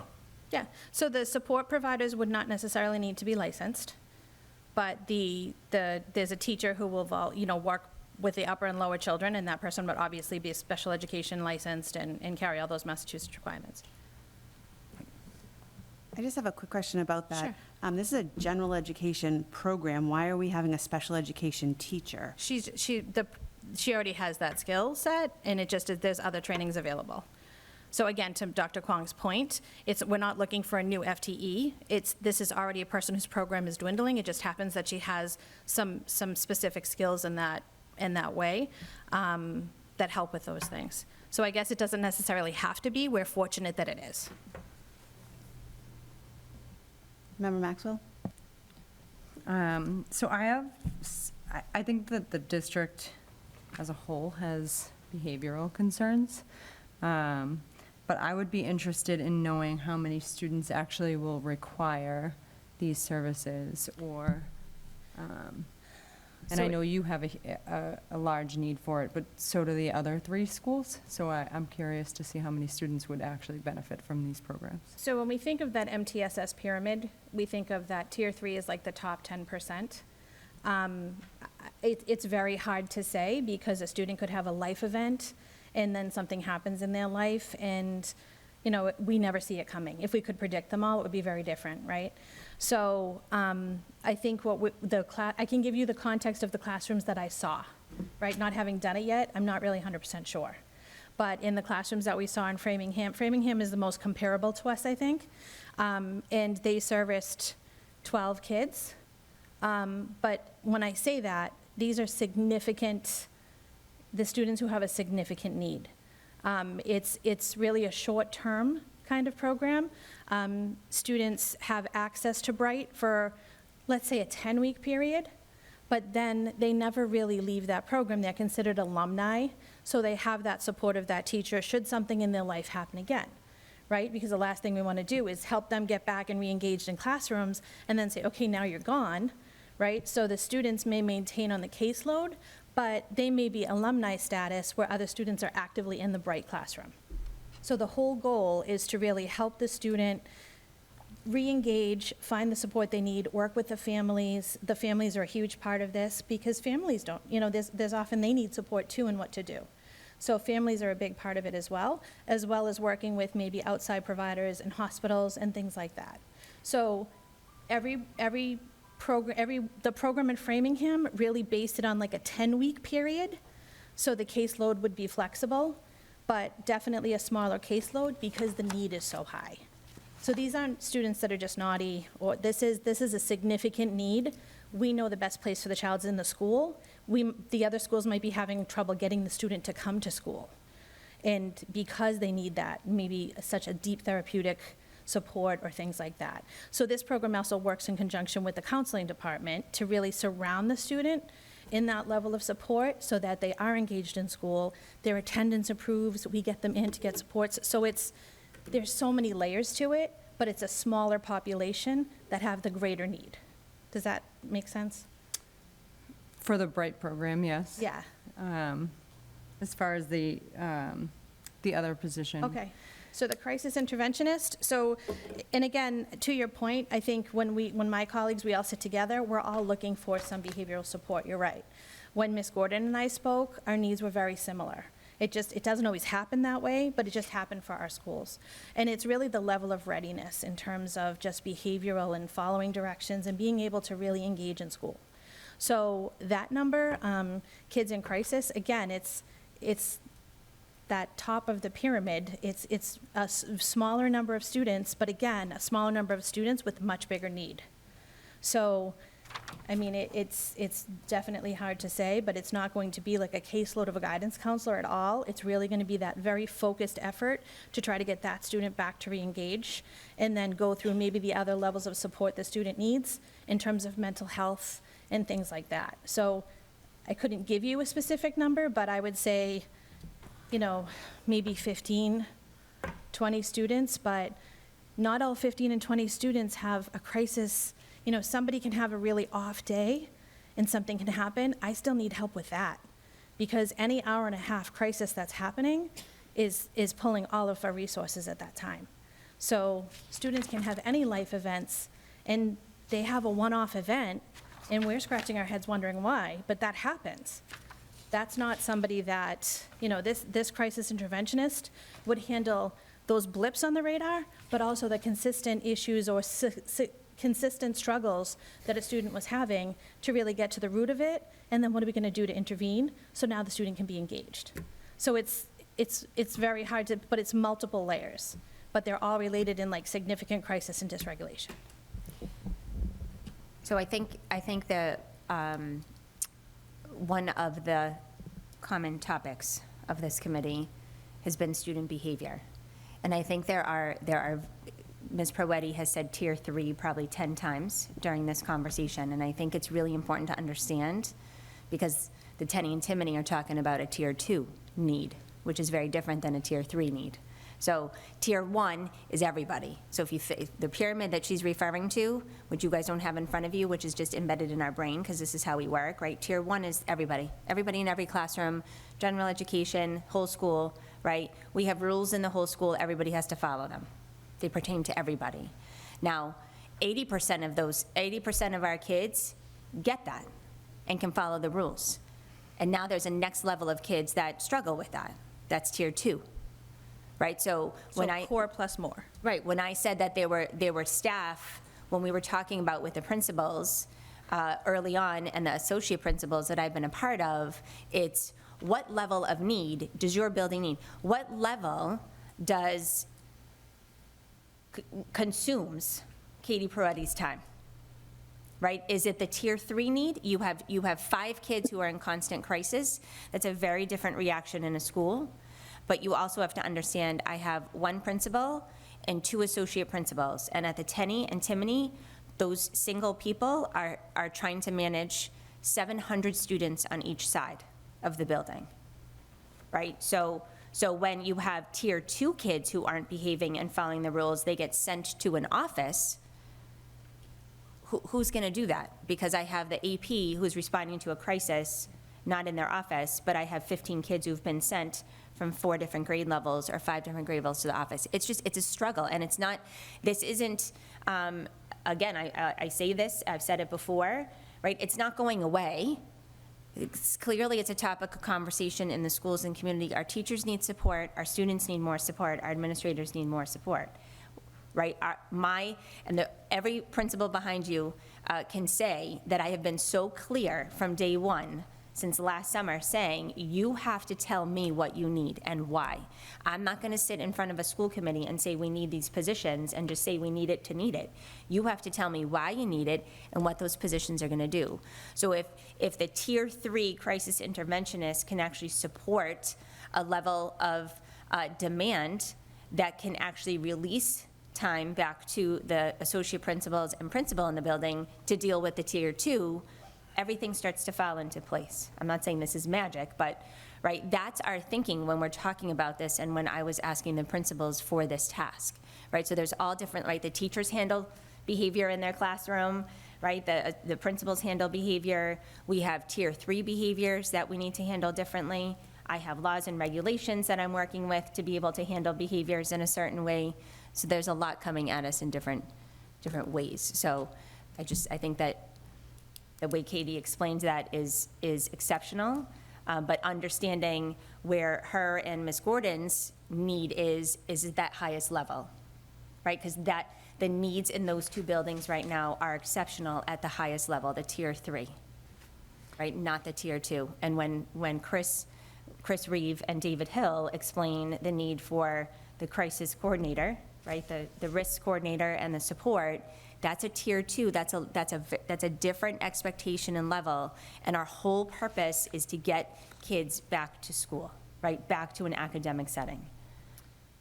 And both of them, that's the goal for both, whether it's the crisis interventionist, it's support, de-escalate, and try to get kids back into the classroom, as is the risk coordinator and support staff, de-escalate, manage, right, in a shorter period of time and be able to get back to the classroom. That's our hope, because right now kids are sitting or going back to class because we don't have the staff to be able to address that in an immediate time frame.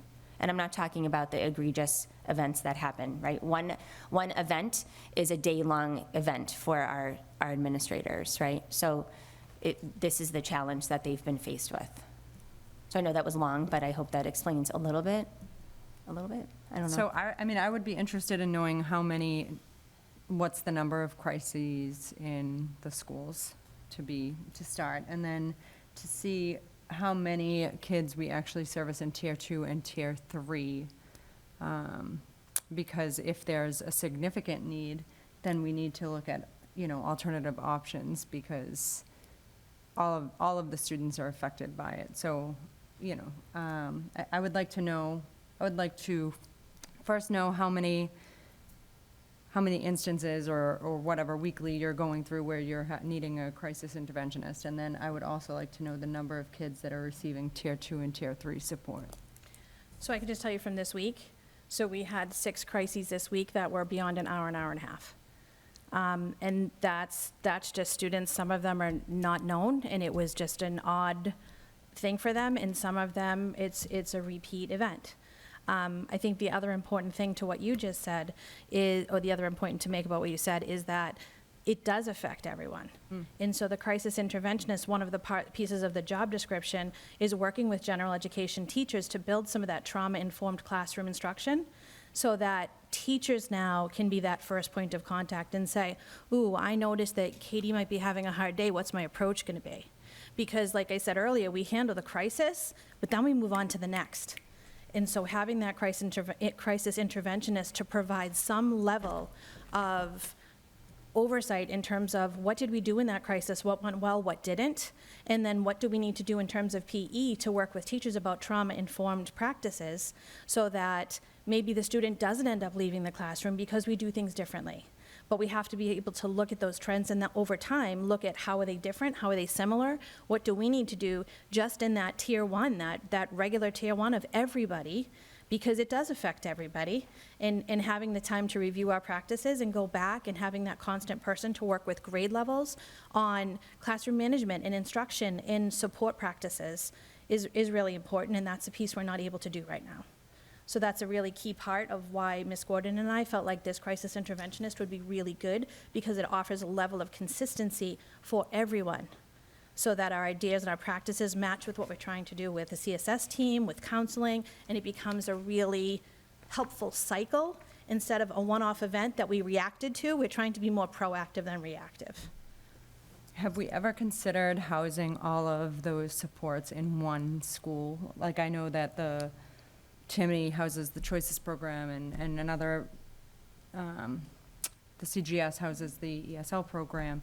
Would there be a consideration to house all of the crisis interventions in one school, rather than spread out across the district, so that it is not impacting general ed or whatever? Yeah, so the short answer is probably no, because you're talking about students who are not identified necessarily with special education needs. We're seeing kids who are regular education kids who are having social emotional, like Ms. Proetti said, it may be a life event, it may be they're coming to us with trauma and we have to regulate them. It's not automatically that they're identified, and we can't just put kids all in one place where we think they might, I'm not even sure how that would work, you know, K-8, to do that, because I could probably ask all 4 grammar school principals behind me, is the number of, the list of kids that you are, and I, for lack of better term, reacting to the same today as it was in September. And I'm gonna guess that everybody behind me right now is, maybe, and I'm prompting them to do this, but is saying no. Because the students and their needs and the crisis change. And I've been in education for 28 years. I've never seen what has been happening over the past 3. You know, we thought post-pandemic, we kind of get over this, and it, I don't want to say goes back to our typical place. We are not there, and it is not going back to anything that we've experienced in our careers previous to this. You know, I don't know if I can blame post-pandemic on this, but it definitely has changed the needs of our students. And so, you know, we are trying to figure it out. We don't have any magic answers. I mean, a few years ago, you know, we created a separate program, the Choices program at the Timony. We never had a lower school program before 3 years ago, because we never needed it. Kids were not identified or diagnosed at 6 and 7 years old, and we had, it was probably my first or second year as superintendent, we started to see waves of children who were coming in exhibiting behaviors that we typically would never see in education until kids were vastly older, right, 10, 11, 12. And so we're trying to adapt. Every district is trying to adapt, and you know, we have a capacity, and I think that's a little bit different than some of our smaller district counterparts. So to support students in their neighborhood school with their friends and their peers is important to us, but I'm not even sure how we would identify. I totally understand what you're asking, and it is much easier to do that with identifiable disabilities, right? To have those district-wide programs in different schools.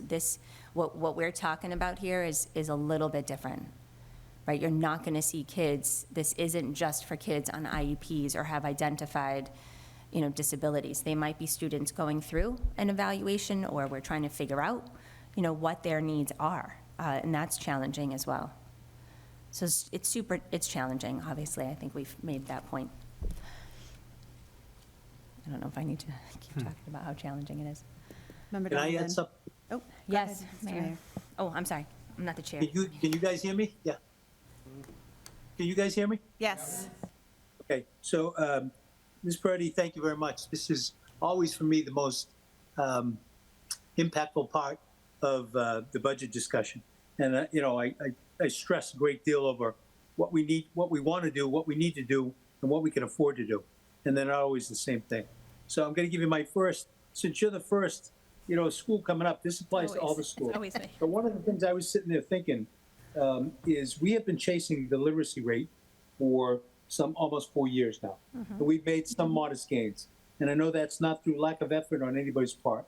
But to me, you know, when I stand back and look at it, after 4 years, I sit there and think, okay, it's time to change the methodology, right? Because we're not getting to where we all want to get, and that's all of us together. So I look at something as simple as, I shouldn't say as simple, as something like the media centers that are considering being reopened. And so my mind goes to, how have we given any thought to greater integration with the Nevins library system, including, and I'm going to shock you here, up to, have we ever thought of turning the media centers over to the library and having the library staff them? Now, they would have to pay for help too, just so you know. But I guess, I'm sitting here thinking, literacy rate is all about teaching our students to love to read, to want to read, right? And not forcing them to. And so, I'm sitting here looking at, we're gonna add media center folks in each of the schools. If we're gonna do it, would we consider, talking to the folks at Nevins and coming up with a program that drives greater integration between the media centers at the school and the library at minimum, or, at the maximum set, allows, enables the school to have, people that are working in the schools, that work for the library, that are homeroom to the library, but working in the school. Because it's something that we've had to face across the city as issues change. And I give the example that we have a human resource individual who sits at the police station now. And the reason we did that is because of some of the issues we had related to personnel records. People in, the field, if you will, should not be handling their own HR records. And that was that. So I'm sitting here looking at, the media centers, and have we, and maybe it's not for you, Ms. Parade, maybe it's for the superintendent, for others, have we ever thought of a different mannerism or approach to try to integrate with the libraries and kind of get that literacy rate up? Because to me, until we get that literacy rate in the upper 70s, we're going to be struggling.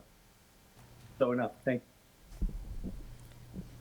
So, Mayor, I can answer a little bit of that. I would say we have a great partnership with Nevins, who I know Dr. Gillespie has been working with to actually get our media centers functional again, with the books and the weeding and all the things she updated you. We haven't had any conversations, to my knowledge, about staffing with them at this time. I mean, it's certainly something that we can explore. I would imagine that we would still pay salaries of those staff. You're right, okay. I just want to make sure I understand what you're asking before we start opening a conversation with anybody. Yep.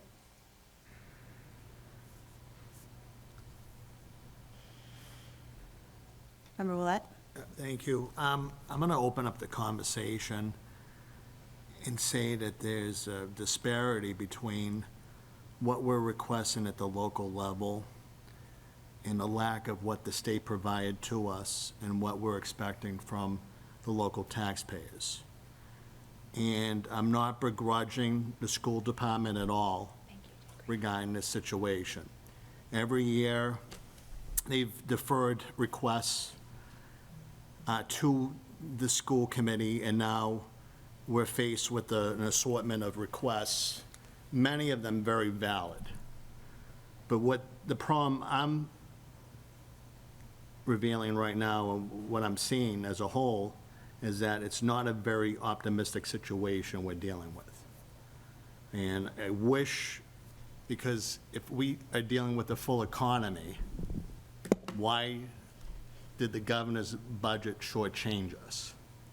So we're going to be scrambling at the local level to try to meet the needs of the crisis intervention, which I'm in agreement with, and also the STEM supervisors, which have been deferred from years past, the clerical logistical items, which I support, and then also some other items, from a financial standpoint, or like I said, logistical, clerical, academic, administration, and it's like a wish list for us.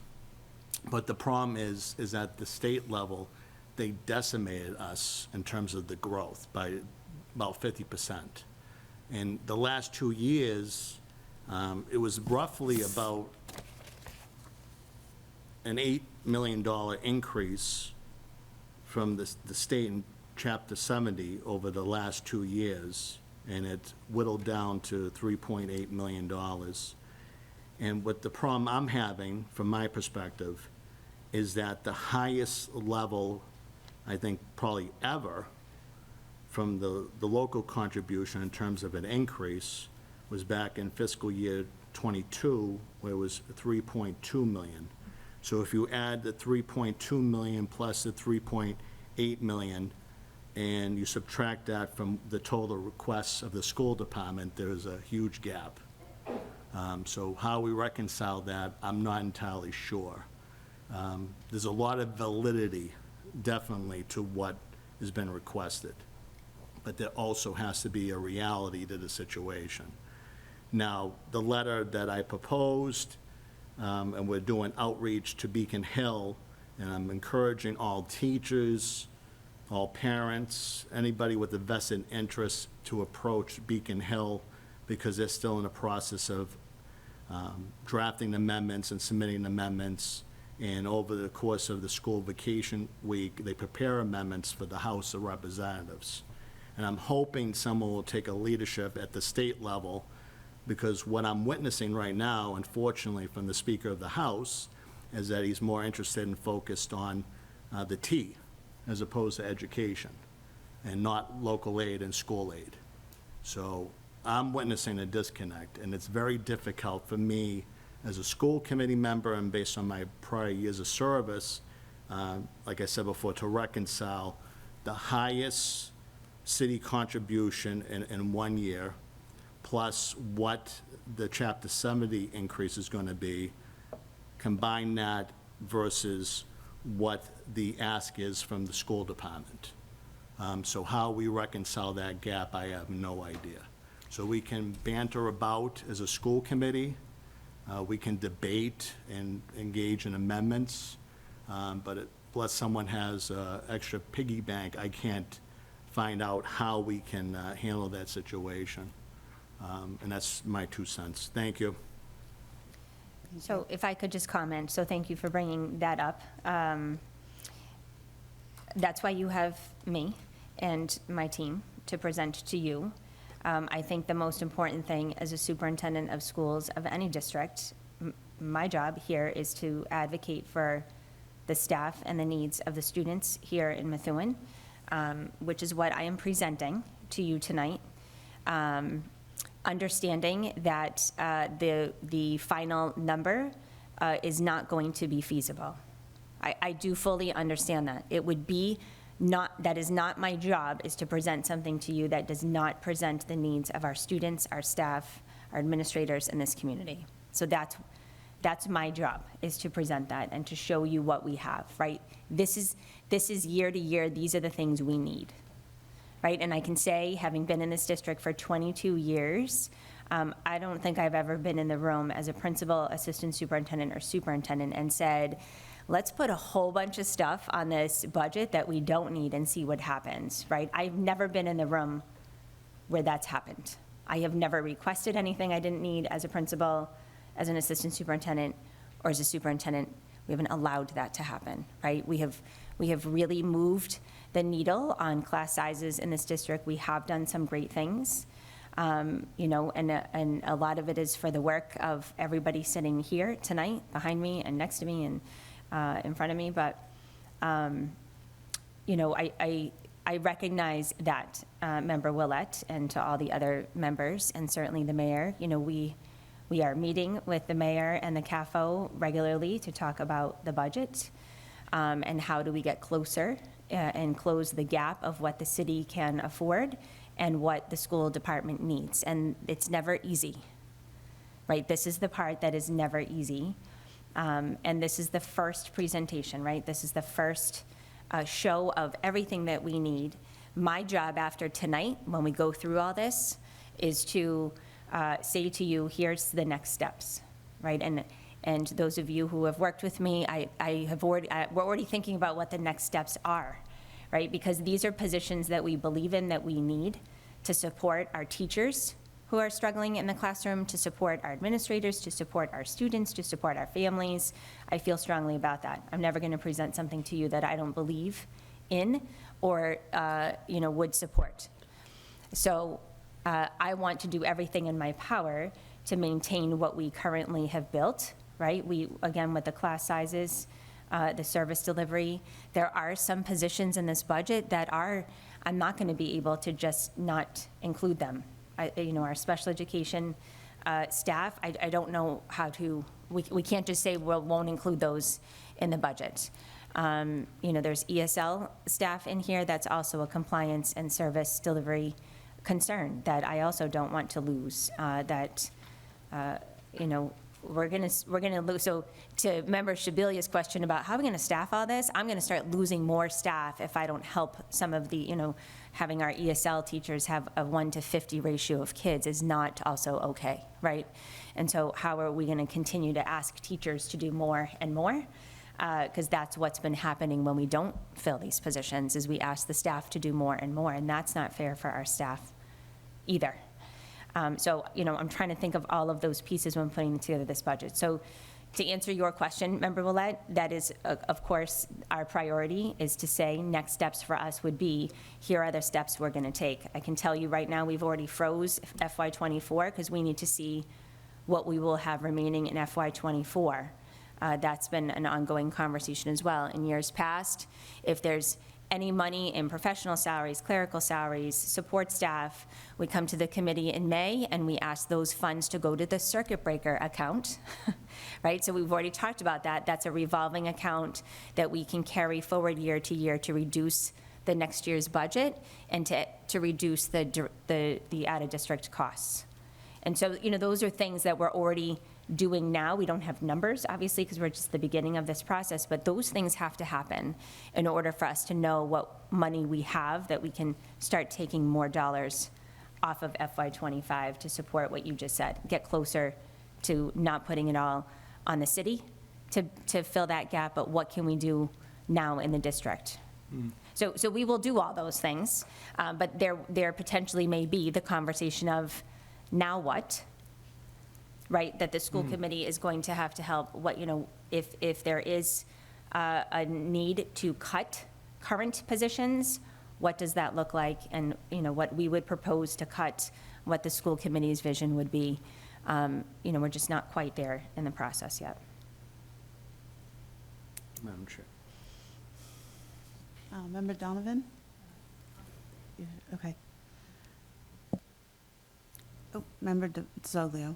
Thank you, Madam Vice Chair. So I'm listening to everybody's input and hearing the dire needs that we have.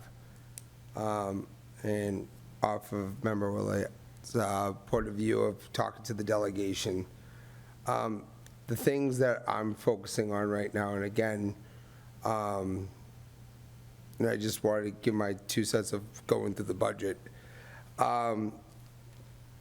Right after last year's budget that we cut the secretaries, I've talked to parents and I've talked to secretaries that we already have, and they are being overwhelmed. And also the importance is also getting these media centers up and running. So I understand everybody's concerns too. So I know the Madam Superintendent will cut through this budget, but also I feel like we're focusing on, we as a school committee, we can't focus on what the delegation's doing right now. Our job is to go through what we need to get through and make sure the superintendent knows where our point of views are. But that, I just wanted to give my 2 cents before we continue, but the most important thing right now, to me, is making sure our secretaries are not being overwhelmed. Our parents can get a hold of the school, because especially with buses, where their kids are, that was a very concern for the last year, as Madam Superintendent could defend me on that, but also getting these media centers up and running. So just, I wanted to give my 2 cents. Sure. Thank you. Sure. Member Donovan, do you have anything to say at this point? No, I'm looking forward to hearing from the other schools. Okay, thanks. Member Maxwell. I just have a question on, I see that you are letting the teacher visually impaired, is that being relocated? Correct. And then I know that they're ESSER 3 funded, but all of the schools are cutting their K through 8 literacy PAs? Correct. are they, I mean, it says that there's 3, for instance, at the CGS. Next year, there will be 0 in any of the schools. Why is that? Those positions were actually put in ESSER 2 initially as a hope post-pandemic to support our students, and then, so those positions were not long-term. They were put in the budget for ESSER 2 for 2 years. Last year, at the end of the year, we decided to put at least 3 of them in each building. We had 6. We had 6 previous to that. But the ESSER 3, we still had funding available, and so we were able to carry K-8 literacy PAs for 1 more year in the ESSER 3 fund. So we don't have the operating budget funds for those staff.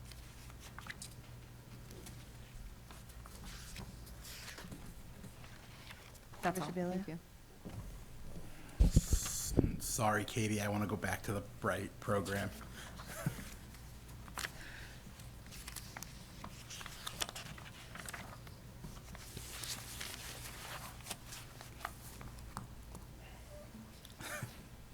So, going through the line item budget, I see down the bottom of page 3 here, the 2 pilot support staff.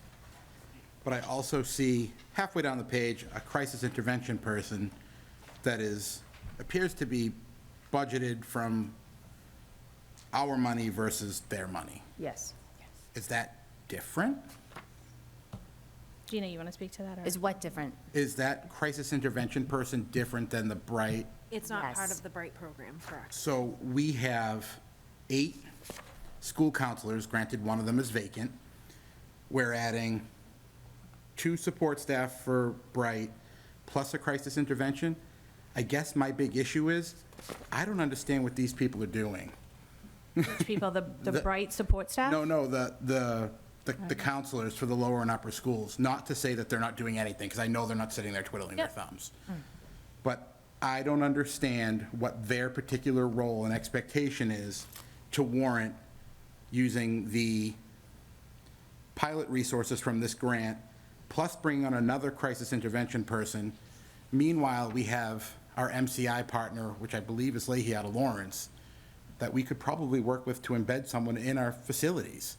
And then we wouldn't be out of pocket for it, and that's literally what they're paying for, and they're insurance agnostic. I mean, I can't speak to that, but I can tell you in terms of what the people are doing, I can talk about what the counselors are doing. So it goes back to that MTSS triangle, right? So you have the first level, which is general education, that we consider the core. Level 2 is the core and more, right? Then that tier 3 is what the Bright program is going to really hopefully handle and help those students get re-engaged in education. What the counselors are doing is they're working with students in general education who do have a need. They have pretty large caseloads too, but they're working with students who may have like 504s or social skill needs. They're doing classroom lessons, so going in and working with students on, maybe some calm down strategies or other classroom lessons that other students need so that they can build their SEL skills as well. So counselors are working with general education and special education students. They provide services to students who have IEPs that have that need, but they also provide general education in terms of SEL strategies to promote, just again, to the point of everyone's affected when somebody in the classroom is having a hard time. So counselors are really working on the core and then core plus more. That's what counselors are working on and have caseloads as such. My building is different in that I have a counselor who has to work with a bilingual counselor who works with the Excel program in addition. So they're busy. And on those crisis calls, they're right beside us. So that may throw their groups for the day, that, it's a trickle-down effect that, when we have these crises, and to Dr. Kwong's point, it wouldn't be there if it wasn't critical for us right now. I guess I'm just having a hard time looking at where I know we need to be, and then trying to understand what is, I know it's all necessary, fully acknowledge that. Yeah. But what can we do to offset it? I do think MCI is something worth exploring. Absolutely. And I mean, I know the old saying, if it's free, it's for me, and the grant is great. But now we have an extra crisis intervention person plus those two. Do we need both? I don't know that I would say an extra crisis I Well, think that's. An additional, a new, it's in yellow, so it tells me it's new. Yes, I see your point for sure, and we're always looking at, again, to that crisis interventionist. Part of that role is to look at root causes and what we're doing and why kids are having these sort of dysregulated events, and what do we need to do in general education to help build that, right? So I agree with your point. There's a lot of work we need to do to get to the root causes of those things. But I think it's also, I've been at CGS for 28 years, and what I see before us is vastly different, and it comes to being ready to learn. And we have students that are coming that have significant life events. The path that they took to get to the CGS, or America for that note, is treacherous. And so, it speaks to the mayor's comment about literacy rates, right? We have to get students in a position where they're ready to learn. And that is a Herculean task at times. So, we want to teach the whole student and make sure that we are embracing all of those things, because when you're ready to learn, the rates are it's rapid. So, I mean, I just can speak to that in terms of, it's not as simple as learning your foundational literacy skills and then having some books to read. It's really being in a position where we're tackling food insecurity, housing insecurity, all of those things that you all know. But all of those, they're called adverse child effects, they are impacting the rate of learning. And so we seek these positions in terms of filling those gaps and voids and providing those empowerment strategies so that kids can do those things. So if there is another partnership we can explore, sure. Right now we're doing Cartwheel, and we're doing Care Solace, and we have a lot of takers on that, and that's great. But there's just, in the building, there's more of a need. So I mean, Lisa and Randy can probably talk to the partnerships, but. Yeah. Well, we can get there. I know we have time to explore, but I have one last question. The K-8 supervisors, and I feel bad because you're the first school, so you're getting the brunt of it. It happens to me every year. Next year we should do it I'll make backwards. it nice for my colleagues. You're paving the way for your friends over there. Reverse alphabet next year. Yeah, for real. Everybody's sad. Yeah. Thanks, guys. None of them are jumping up to help, though. I've noticed that. I noticed that you're... K-8 STEM, is that what you said? No, the humanities one is humanities. vacant, which A retiree. is unfortunate. Well, good for them, but unfortunate for us. And then we have the K-8 STEM one. I guess for the benefit of the group and everybody else, why are these so necessary, especially if I'm noticing that some of them are vacant at other schools too? Yeah, so mine hasn't been vacant, it's just a retiree, Retired, so yeah. she's retiring and she will be sorely missed. I think part of that came from, we had a review, I think at one point, I don't remember the specific year, and we talked about the need for curriculum supervision within the buildings, and we were really behind in that. That's where we started looking at having curriculum leads in our building, and worked with, years ago we had coaches, that went by the wayside. We really looked at what would be a sustainable plan to really impact, again, to the greater, to all teachers, and really building the capacity for all teachers. The humanities supervisor has done that, especially with the implementation of the new curriculum we put in. I don't know how we would have effectively implemented that without somebody really focusing in that avenue. So it became the digital tools that we had never had before with Imagine Learning and the new curriculum, getting people across the district to get on the same page. We were not on the same page across the district, so if your child left me at the CGS and went to the Timony, they might be experiencing different things, and we weren't okay with that. So getting to a consistent place where curriculum was consistent, rigorous, and accessible to all was really what we needed. The STEM, the humanities coordinators did that, also tying in some of those new standards like civics and looking at that program and what are we doing for that, because that's a really important thing that our kids need. So, I don't know if Brandy and Lisa want to talk about that, but the need came from a review that we had that said, well, we were woefully behind in terms of having curriculum leads within our building. So we took action there and added the humanities supervisors in. The goal was always math. I feel like poor math has been, we've been really working to try to get some more math leads and some curriculum, spotlight on math. So we're hoping to follow in that same footstep with STEM. so that math and sciences, we have some amazing scientists and mathematicians in our schools, and we need to really build the capacity for that and really focus on getting that same rigor and consistency across the board. So from my lens, that's where I see it. I think that that's a really important need in terms of consistency, and making sure that we have high-quality materials, people are using them effectively. If they don't, they can ask questions to somebody who can get them that answer.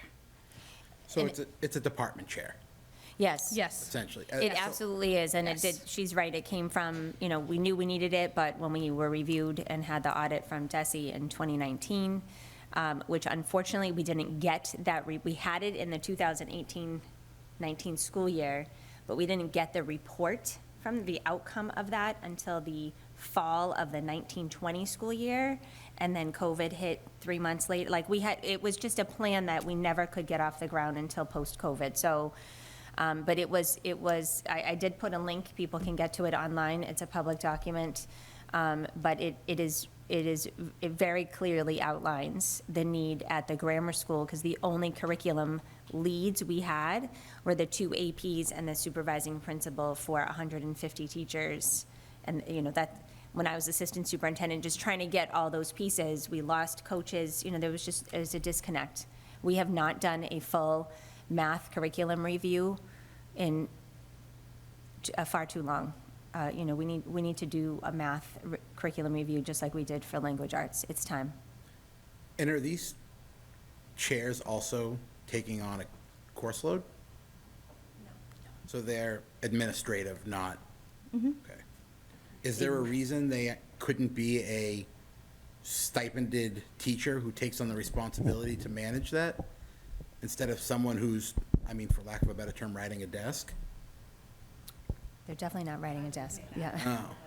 I just wanted to add to the conversation that the STEM supervisors are the last piece of the puzzle, or one of the last pieces that we would need for true content specialists and oversight in the K-8 schools, especially with, we talked a lot about it a few weeks ago with the SOA plan, with the MTSS and our focus on supporting students in all areas, and they'd be able to provide that direct content specialist feedback into what students need. And when I meet, I'm the one that meets with the humanities supervisors district-wide and the ELE supervisors district-wide, and to hear the insight that they have as to what's going on in every classroom. They know every teacher's instruction inside and out. They know students and what they're lacking and where they're excelling and what talent needs to be developed. That's something that we wouldn't have a lens on otherwise, and to have that complement in math and science, I think would really propel the district. So to get to your question about some of the other duties they have, the supervisors do fully evaluate teaching staff, so with loads of upwards of 20 sometimes, and they're their direct supervisor, so they're in charge of observations, educator plans, in addition to supervising the curriculum. Randy, can I also just add to that the addition, especially of the humanities supervisors, has also been a great asset with special education, because they've had a very directed lens and have collaborated with the special education department so that we can make sure that curriculums align, services align. It's been a really great addition and very meaningful and beneficial to the students with special needs.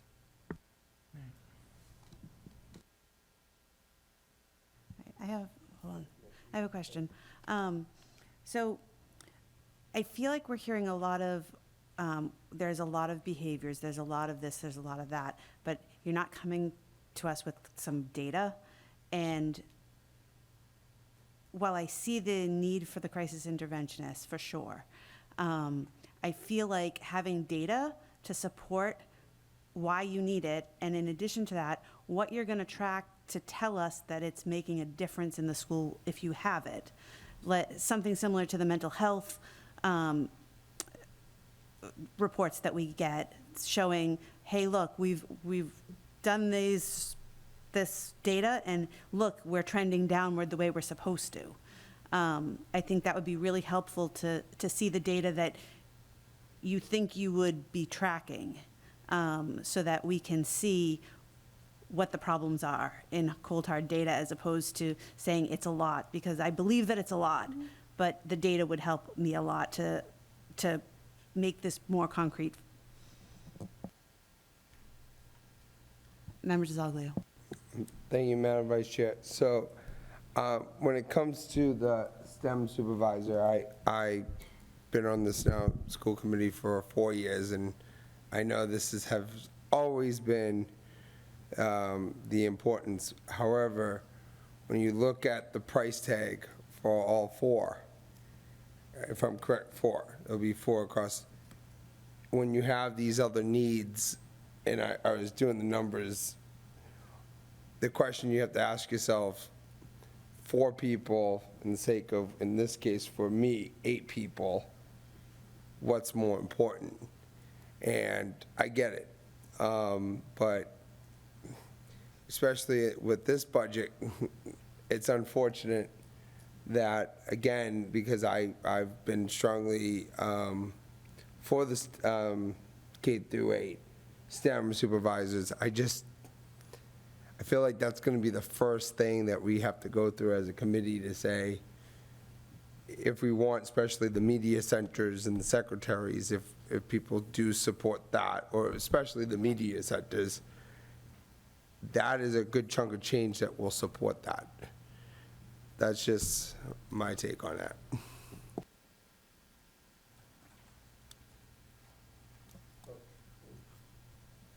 Yes. Well, first I'd like to commend Ms. Peretti, who has really taken it for the team. And thanks. I agree with you, Member DiZoglio. I think we have a very difficult year ahead. And coming from a seat where I sat not that long ago, this is incredibly painful. We know what the humanities supervisors did for our schools. Without them, we would not have the literacy rates we have now, which no one's happy with, and we shouldn't be happy with them. So that's very difficult, but I agree, we have to decide as a committee, what are our priorities?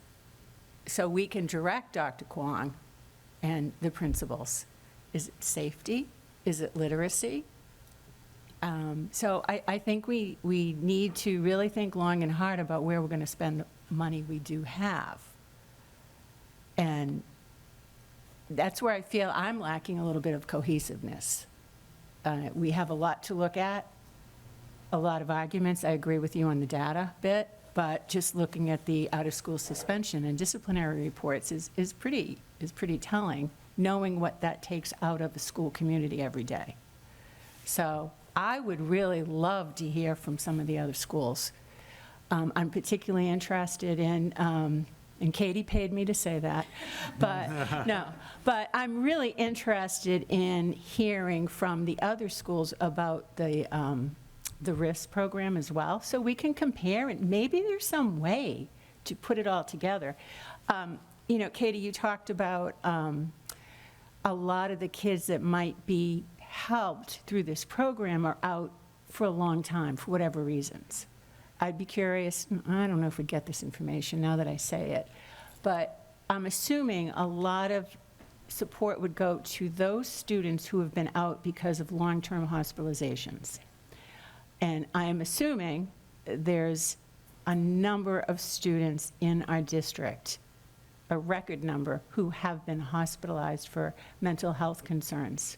Yes. And I'm wondering if some way we could take that great idea that, you know, that has been born and somehow use it to help all the schools. I don't know if it's feasible. I don't know. And that's why I'd like to hear about the program proposed at the Tenney and the Timony, because I do have some questions. We're talking about a very different program, but we're all coming from a place of love. Yeah. And how do we use those resources and save some money?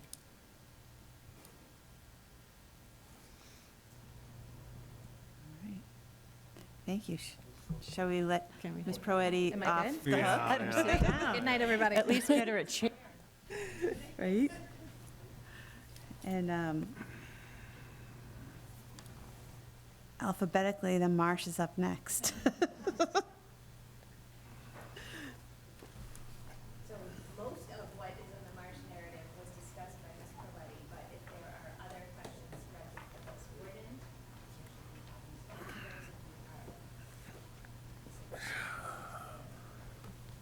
Does anyone have any Marsh-specific questions? All right, so then I guess we do need Ms. Gordon. So- I don't know if, you're welcome to come up and use Katie's podium.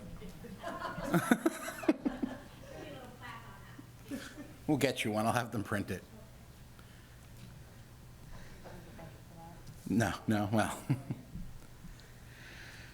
So my first question is, I noticed for, what is it, 2nd, 3rd, 5th, and 7th grade, we're saying that the enrollment is down, so those teachers, so they're all being, one staff person is being removed. Are those staff utilized somewhere else?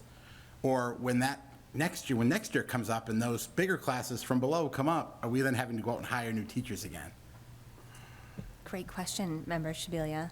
So I will say to you that and I'm sorry, Ms. Gordon, because you're going to, I know she's got the most reductions, but the next couple have some reductions as well for class sizes. So if you look at the budget pages we put, the Excel part, right?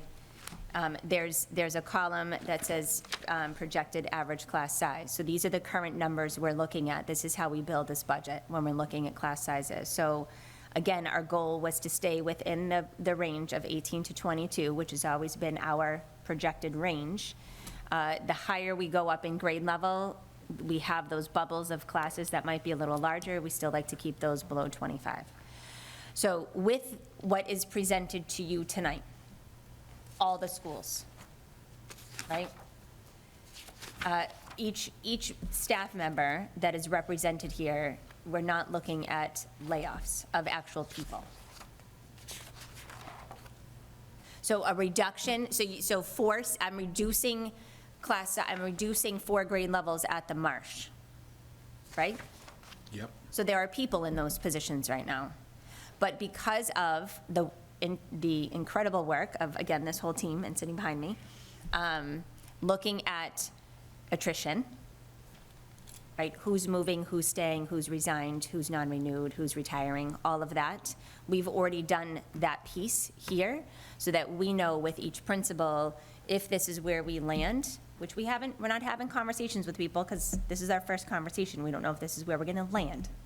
Does that make sense, everybody? So we know that we can, if this budget goes through this way with the classrooms, that we might be moving people to different grade levels or a different school perhaps to fill a retirement or something else, but we're not laying somebody off because of these reductions in enrollment. Okay, so Does that make sense? That was what I was hoping for. I was hoping we were keeping our assets and moving We've them already around. done that, yes. Okay. We've gone through that process with each principal and the HR director. We've looked at licensure, we've looked at everything so that we know with what we have in the district, again, through attrition, various means of attrition, right? Retirement, non-renewals, people have already resigned. And what we've presented here, that everybody that we have would have a place. I wanted a gentle nod to make sure Oh, yes. yeah. Not from you, from them. I just From wanted them? to make sure I got that right. I'll nod. Yeah. I didn't mean that from you. I just want to make sure that makes sense, but yes, the way it's presented. And again, right, this is the first, we know if we land here, what we need to do. If this isn't where we land, we have to have those conversations again. Right. There's a coda here. I wasn't sure what that meant, and there was no code for it anywhere. Certified occupational therapy assistant. Oh.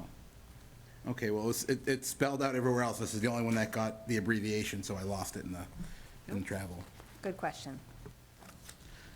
I see the same crisis intervention spot Yep. with, and I guess I won't re-ask the question, but I do carry the same concern because there are 7 school counselors, plus it looks like a psychologist, plus somehow you became the lucky winner of the district-wide psychologist as well. So it's just, I feel like we have a lot of staff there. I know we have a lot of need, but I need to confirm that we're properly utilizing. So That's going to be my common concern throughout all the rest of the remaining. But May I say something about that? Of course. The crisis interventionist, so for the March, I want you to listen. Okay. So for the Marsh specifically, we are looking to actually repurpose one of our BCBA positions that we currently have that's been vacant this year and change the title to the crisis interventionist after having many conversations with Ms. Prietti.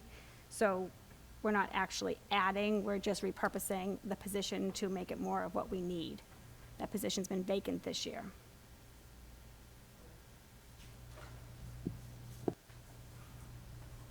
Member Zaglio. So to go off of that. Yeah. So that is the unaffiliated BCBA position? Correct. Okay. Yep. So if we were to redo that, shouldn't that be scratched out? Or are we still trying to get a BCBA? It is.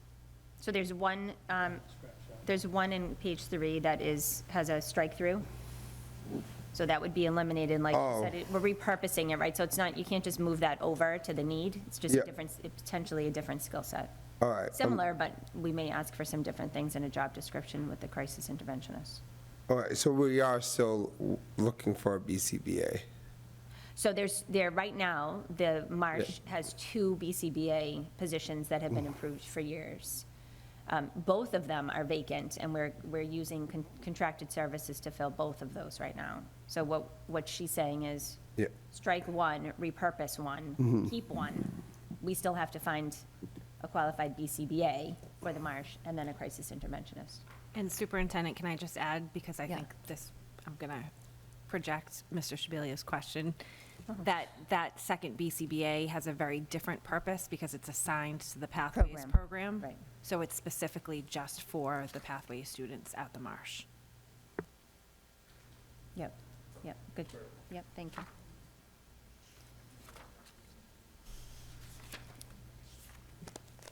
Any more questions for Ms. Gordon? I think Maxwell, Member Maxwell. I was just curious as to the reading specialist. I know that the other schools have 3 reading specialists, and the Marsh only has 1. Yeah. Why? So I can help, I'm sorry, I know you're asking Ms. Gordon, but. So I mean, if you can answer it, Yeah, that's so the fine, too. CGS and the Marsh only have 1 reading specialist. The CGS has a very specific second reading specialist for SLIFE, which is a newcomer reading, so put that one in a little bit of a different bucket. But each of those schools have 1. The other 2 have 3 for need, and it's Title I supported.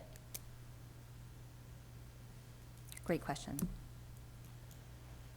Dr. Kwong, may I just say one other thing about Of course you repurposing can. positions? Okay, because Mr. Shabila, you asked about the school psychologist, like in relation to the bigger package, for who we have for support staff. The Pathways school psychologist is also being repurposed to a for a district-wide position. So it's not an extra, it's a repurposing again because of programmatic changes. You're welcome. Any more from Ms. Gordon? Okay, thank you. All right. Any specific questions? Mr. Hill, you're up.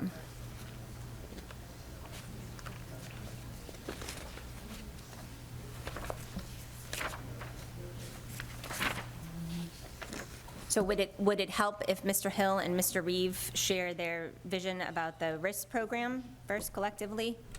Or do you want, Yes, so Mr. Reeve, why don't you join Mr. Hill? Talk about the RISC program, and then we'll go school specific after that. Great. I'd love to, thank you. I know.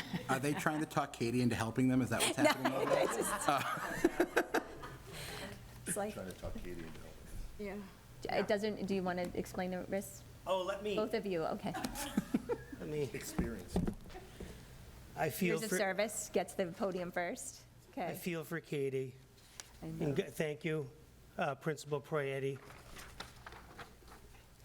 I was at the CGS for 7 years and had to do that myself, so I know how that is. It's always first alphabetically. it's always first I know, I alphabetically, have so to do it's not a something bad thing. differently, I think. So, yeah, we'll talk about, I'm assuming that people were interested in seeing or hearing more about the risk coordinator.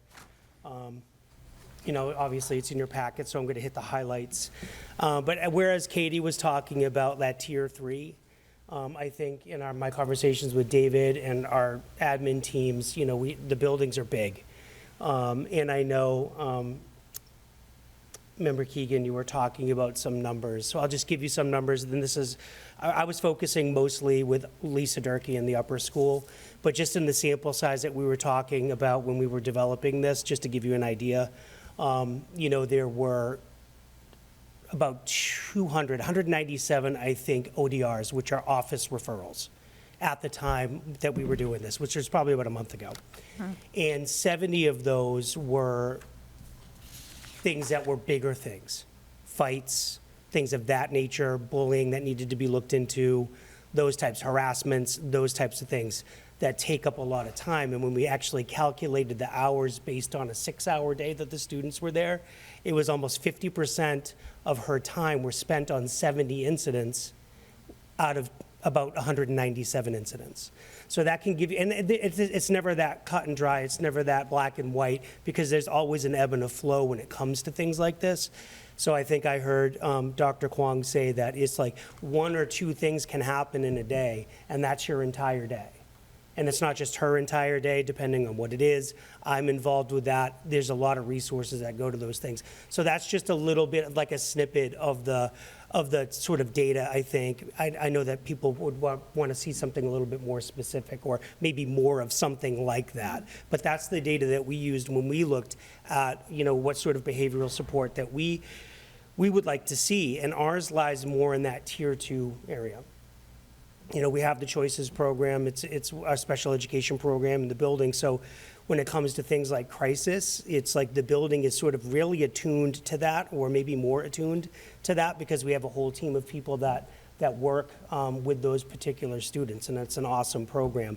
And I think you have a little bit of a spillover effect there, where they help out, you know, sometimes with the general education students when they reach that level of crisis.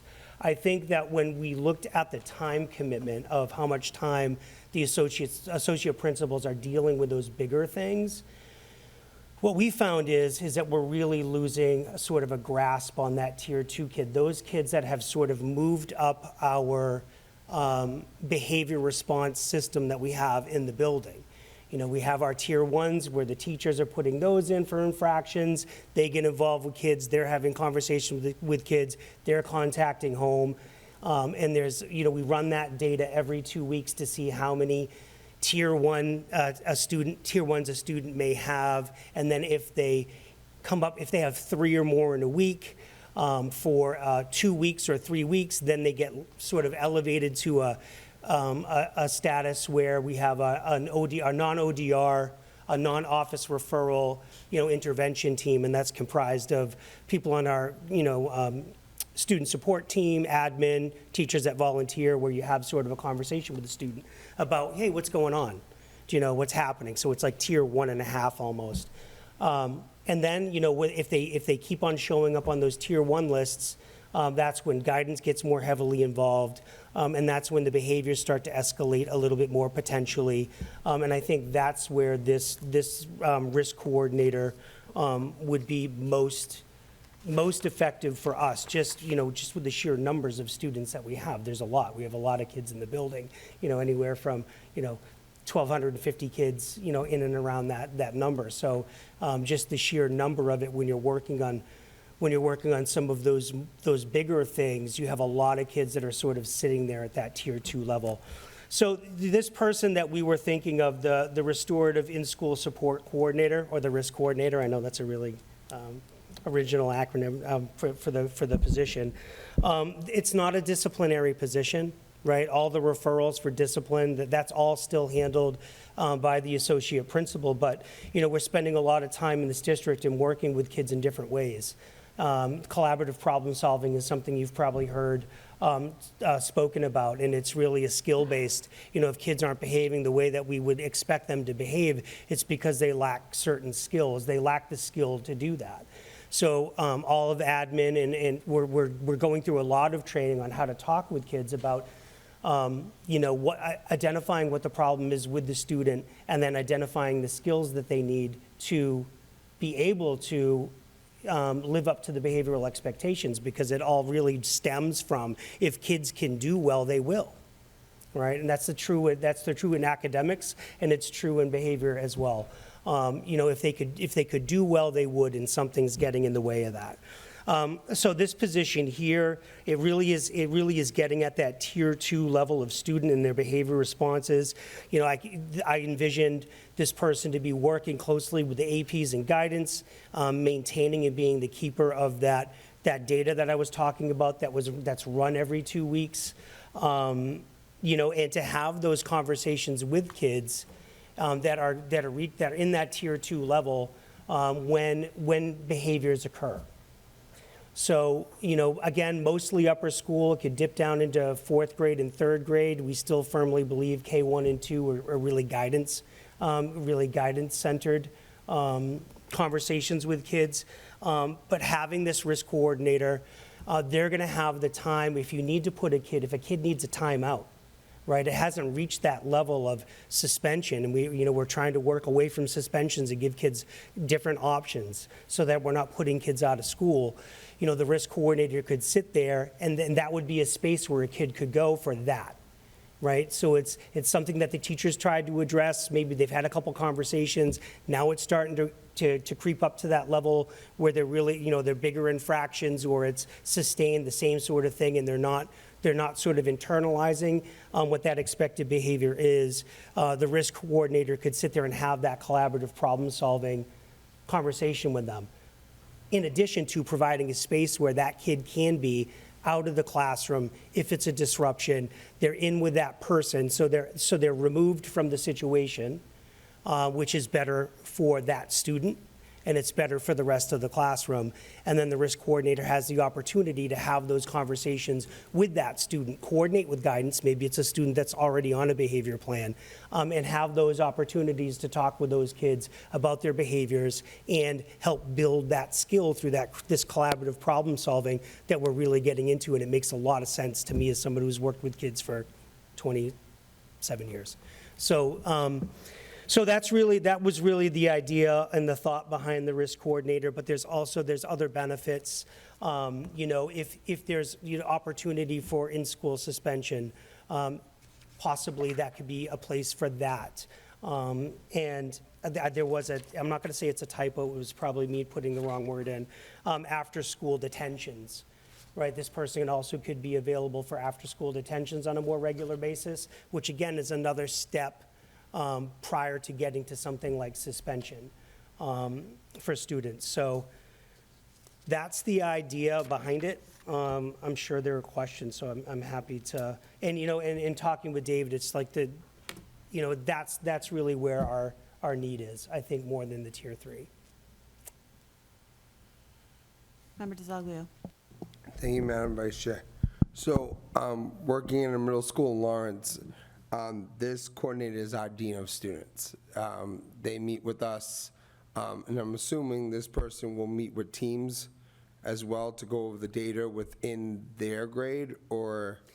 That would still be the role of the associate principal. Okay. Yeah, and I understand your point, I really do, but I want to make the clarification that this person is not responsible for the issuance of the discipline.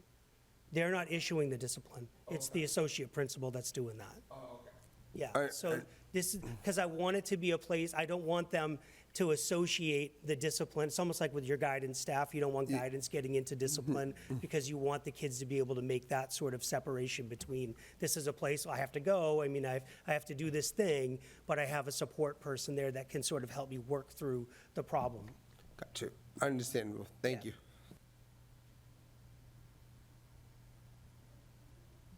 Member Shabilia. So my first question, which I advertised earlier, what are the qualifications of this RIS coordinator? I'd like to see an adjustment counselor. Somebody with that sort of mental health background. Because I remember very vividly asking Mr. Crocker what an adjustment counselor was and how it was different 2 weeks ago, and he told me they were all the same thing. So Well, that's where I, my angst is coming from on this particular. Sure, no, I can understand that. I just look at in prior work with adjustment counselors, and I think with time, titles change and things change, but it's really to work with students on their behavior and developing, understanding what it is that they need to do to make those changes to follow the expectations and helping them with that. So I put adjustment counselor there because I want somebody with that mental health background. I like that. Yeah, because that, I want it to be a place, it's a place where a kid can go, right? But also to give them that support and giving them what they need. Because I think that's a big, and the thing is, if you have the associate principal that's tied up in something else, you get, like somebody was saying earlier, you get 4 kids that are sent down to the office, right? So they're being sent out of class because they need to be sent out of class. So what are we doing with those kids? And this is what I'm talking about. Well, hey, what's going on? What happened? And be able to work through that with that kid. How are these RIS positions different than the RBT positions that that the 10? Oh, yeah. So I was just, I don't know, do we want to? That's it, that question is a Tenny question. All right, so I don't know, now I'm in uncharted territory. Do we want to just stick with the Timony because I'm here and I'm on a roll? Do we want to do that? That's okay. Can we Put go that off one in your script? pocket for later. We can go out of order, it's fine. Out No, of that's order? fine if you No, guys it's all don't right. mind. I can Just keep, I can put that one back and save it for later. and keep Okay. Mr. Reeve up there and talk about the Timony if you Sure. guys would like I'd to be continue. Yeah. Makes My sense. only other concern for the RIS program is, in reading the narrative, you're talking about a RIS room. Having been through both of your buildings Yeah. with you and having spent even more time in the Tenny over the last 4 years, the Tenny specifically, I was once told you've got people living in coat closets over there because you're so limited on space. Where are you guys going to put these people? I have a space. Yeah? Yep. All right. I do, I have a space for it. I don't know, do you have a space, David? Do you want to You'll find one? Yes. We're gonna have to be creative, but we will Yeah. find one. I definitely have a space identified for it. The only other thing I wanted to mention about the RISC program is there is a program assistant there that's added for that room as well. And that's specifically to allow the coordinator to have those conversations with kids while the program assistant that's with that program can worry about making sure that there's work from the teachers down there, that the kids are getting lunch if it impacts their lunchtime, and monitor the students, because obviously, if there's any sort of conversation that's going on with a student, that's a personal conversation about their behavior choices and things that they need to do. You don't necessarily want that in earshot and happening in the same room where other kids could be sitting there. So that program assistant provides that supervision coverage while the risk coordinator can utilize a different space even to talk to the students about things that are more personal to them. So I apologize, I just wanted to interject that in there, sorry. Member Donovan. Mr. Reeve. Yes, So as I read this, and if I'm reading it correctly, this would provide an opportunity for in-school suspensions? yes, Okay. there has to be a lot of gatekeeping with that. Yeah. Oh, and I think everyone understands that. Yes. Because, nobody Yeah. wants this to be taken Yeah. advantage of. Yeah. But my question to you is, and maybe Dr. Kwong, so now you have 2 schools that provide in-school suspensions and 2 that don't. I just wonder how that all will shake out, because obviously no one really wants to send kids out of school. Yeah, And I just don't know how that will all shake out. Yeah. If I were someone at the CGS, Yeah. and my child did something that would, at the Timony or Tenny, result in an in-school suspension, but instead my child's going home, what do we do? I don't know if there's an answer for that. I Yeah. just wanted to put that out there. I don't want to put you on the spot right No, now. no, but, you're not like, putting me how on the do- spot. How do we address that? I don't know how to reconcile that on a Yeah. district level. I just know that when I was thinking about this position. The real thought behind it is that I was thinking about the laws around timeouts. Right. And if The you half figure day, that that's no more than a half day, then really you could have a couple different groups of kids, depending on whether it's the morning and the afternoon. That was really the bigger thought behind it. And then I was like, well, I'm sure we could all think of those, especially particular kids that, I have students that are currently in shelters and things like that. So if ever one of those students were to have an infraction that was suspendable and it warranted that the last thing maybe I'd want to do is Send that child send home. that Right. kid to the shelter for the day when Right. their And parents are working. years ago, there was, I think it was called the Opportunity Rooms. And I think Yes, they were at I all do schools. remember It was that, a yeah. beautifully titled room. Yeah, But The there was RDR always rooms. somebody in there. yes, And the Yes. beauty of that was kids were doing work. they were doing work. So there wasn't lost learning going Right. on. So, I mean, that's something, I think, as we continue to worry about safety and following the state guidelines and doing what's right, supporting teachers as well, Yes, I think it would be wonderful to have something like this in every school. Is it feasible? I don't know, along with all the other stuff. But Yeah. that said, given the curveballs that have been thrown to us by the state in Yes. terms of how we discipline and suspend children, Yeah. and now the talk coming that there is lobbying going on now to make it impossible or make it illegal to suspend our younger students in K to 12. K-2. I meant that. Wouldn't that be something, Yeah, K to yeah. 12? K Yeah. to 2. Oh, K to 2, you're right. Like, where do we go with that? Would this be something that you could utilize? I don't know, but I just think there has I to think be. there's potential. I think Yeah. there's potential there for that. And I think as we continue to wonder how to keep our kids learning and on task, and when you mentioned, I don't know if you did it unconsciously or intentionally, after-school suspensions, that's another alternative. Yeah, no, and Where's I that? meant to put detentions in there, but, I know what you meant. You know what I I know mean. what you meant, Yeah. and like, that's something that's not, we used to offer. right. Just all of those things that you're trying to utilize. I mean, there's definitely, obviously, there's the consequence aspect to it, Yeah, right? absolutely. But like, I think the bigger value, or at least an equal value, is that it's an opportunity for someone to speak with that kid that's in that sort of tier 2 level where, you have a couple conversations with the student and they're able to make some changes. It's that teaching, it's that reteaching and support of the behavior, or the. Maybe you catch that child before it escalates That's right, into before it something gets incredibly. to be something where Yeah. it's an out-of-school suspension. Yeah, but seriously, my big concern would be the equity piece Yeah. in terms of how we would manage that. Mhm. Any other Timony questions before I turn it over to David Hill? Member Maxwell? I have a question regarding the advanced math. Yes. That one's crossed out, and I know that you have a request for a new grade 7 teacher, and I'm assuming that that would be coming from the Marsh, since the Marsh is getting rid of a 7th grade teacher, but my question is why are we getting rid of the advanced program?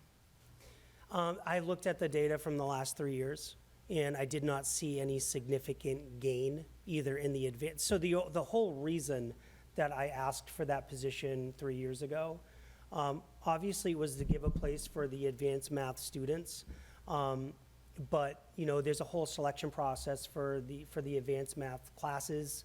And we tended to see that our advanced math classes were smaller. So in the old model, you would sort of divide the advanced math kids up into 2 different homerooms. You schedule math at the same time, and then they would sort of swap halves. But you would have a smaller advanced math class by, 10 or 11 kids, and then you would overburden one of the general education sections, like of the regular 8th grade math. And that didn't make any sense to me, because we had more kids that were in need of the, support in the general eighth grade math course, or sixth grade math course, or seventh grade math course, because it was the same for grades 6, 7, and 8. So that's why I asked for the position, because then if you added that teacher, you could pull those kids out, and the benefit would be is that the other sections of math would be smaller. So that would give the teacher more time with the smaller classroom in mathematics, which is an area of need for us. But when I looked at the numbers from the last 3 years, both from the advanced math kids, I looked at, the kids are going on to do some nice courses over at the high school, but that wasn't vastly different from what we had prior. I made that decision. It wasn't easy, because the teacher I have in that position, she's a very good teacher, but if I'm having to prioritize what I need as a building, that's the type of decision that I need to make. But it was really more so that I couldn't see any discernible difference in the general education classes either, or the regular grade level math class. Can I just make a comment? Yeah. Because I want to make sure that this question was asked of me, of this specific question. Nobody we're not eliminating the advanced math program. Yeah. At all, in any school. So it's just where the Timony is going to go back to the model that all the other Yes. schools have, where the advanced math class is Yes. taught by a team teacher on that team, and the kids are divided. So we realized that after we wrote that might have been misinterpreted, that one school's going to just not have advanced math, Yeah, but no, that's not what that means. we were actually the I only didn't want school that that to had be- that standalone advanced math teacher. That's So why I was wondering where it was going. No. we'll go back to the model model that we've the other used schools have. always before. Great question. I need a motion and a second to extend the meeting past 9:30. So moved. Yeah. Second. Moved by Member DeZoglio, second by Member Donovan. Can I get a roll call, please, Martha?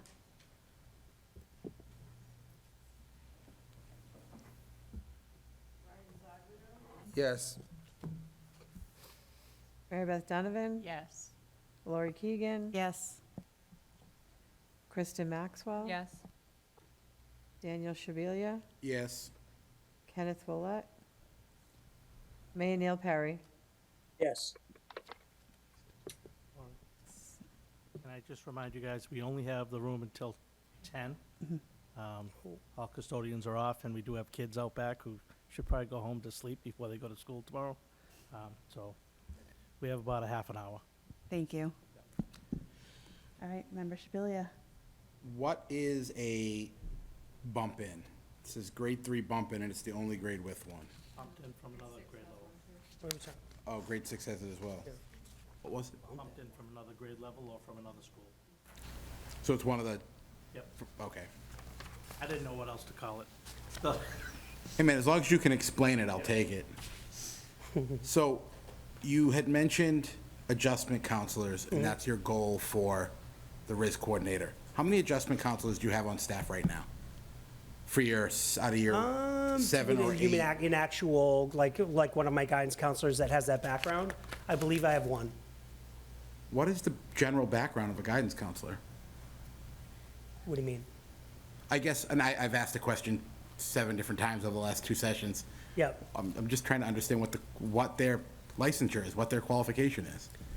Because to me, it sounds like the adjustment counselor, like you discussed earlier, is kind of the primary target for what seems to be the majority of our population in need right now, versus what I think I experienced as a child, where the guidance counselor was more academic, career-focused. Yeah. And I'm trying to make that distinction.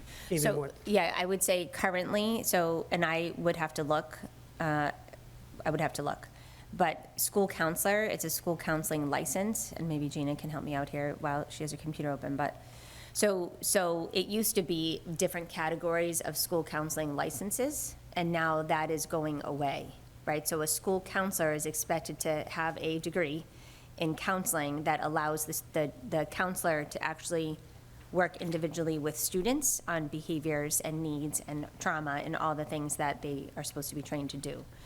So gone a little bit are the days where you have academic counselor and a behavior counselor, and, right, so all, even at the high school, we have all of our counselors service all of their kids' needs. So I have one counselor that has however many kids on it, right, and they service the needs of the kids, whether it's academic, social emotional, social skills class, right, so it's, I don't really know how much more I want to say, because it is not my, point of expertise, but I know that just in all of my years seeing the transition, we used to have very specific, like, adjustment counselor, I don't know, we had other titles for counselors in the past, too, when I was at the CGS, and they kind of were targeted to do different things.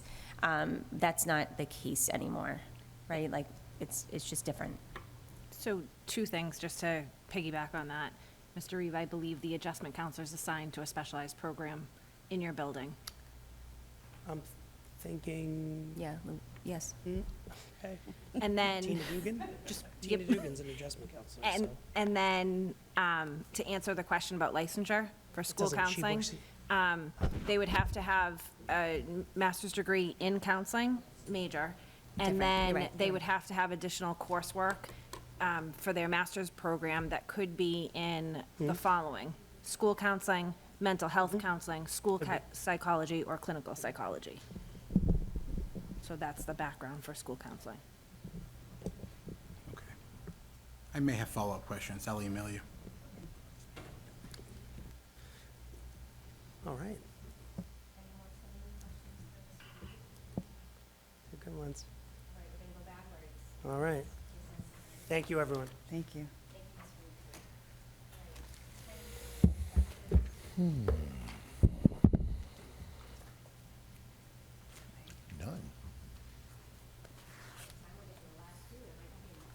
Right?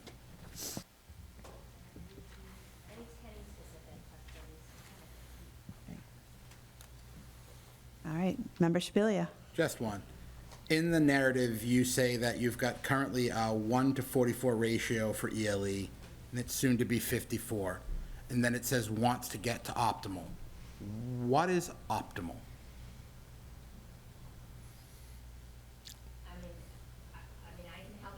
So could Dr. Golubsky, it's not 1 to 50, Or 1:44, I or 1 to assume? 44, no.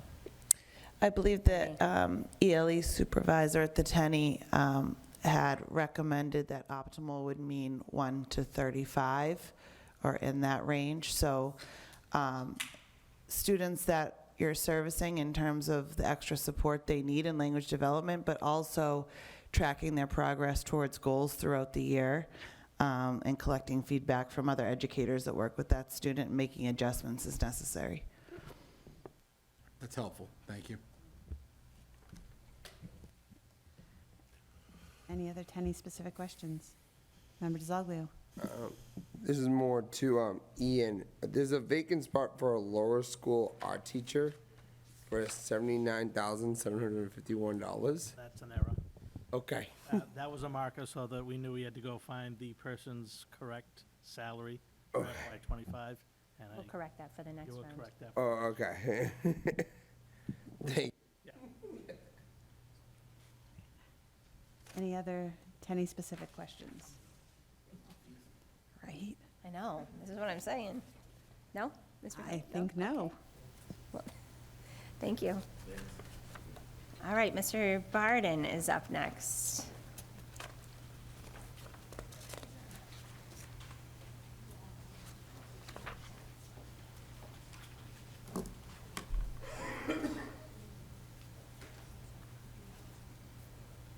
Any high school specific questions? So this is, I will say, right, this is where there was probably an initial like minus 13, right? But hopefully the introduction, you understand that that's where the positions were moved to transitions at Branch Street in the right budget building at this point. Minus 13 or minus 3?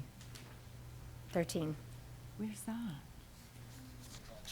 on his narrative. Oh, the whole, sorry. Yeah, I'm sorry. Yeah, I was just looking at the whole, right, with all the program assistants. Yep. No. Are there any high school-specific questions? Member Shabilia, anything? No. Well, he's coming up last. Everyone's already taking the heat for him. I have one. Member Maxwell. What is half a substance abuse counselor? It says 0.5. Good question. So our drug and alcohol resource coordinator is Dean Bruder, and he's a .5, so he's not a full-time staff member. So it's based on the amount of time he'll spend in the district supporting students. Yep.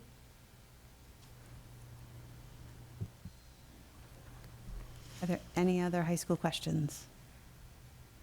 I think you're asking for the least, so you're the easiest. All right, I think yeah, you're okay. thank you. I will just add, nobody's asked this question, so just to point it out, since it's in all 5 narratives, the special education request for a stipend, it's not an additional FTE request, which maybe that's why it's not sparking the questions. But it was important for us, I think, to have the conversation of the need for this, and the building principals with the special education staff and the SEAs felt that this would be a needed addition to the amount of students and, the workload that is happening with our special education programs in the buildings, with initial evaluations, reevaluations, the specific wide programming, parents, curriculum, all of it. So this would be an opportunity, nobody's requesting an additional administrator, but to have support and be able to build our pipeline for administrative staff that might be interested in administrative roles in the future. So the narrative is exactly the same for each building. That was purposeful, so that we're looking for the same support in each building. And again, it's not a FTE position. It would be something that we would put in our stipend line under professional salaries. I just wanted to say it because then nobody's asked, just so you know why we put that in there. Are there any questions on the central administration? I have one. Mayor, go ahead.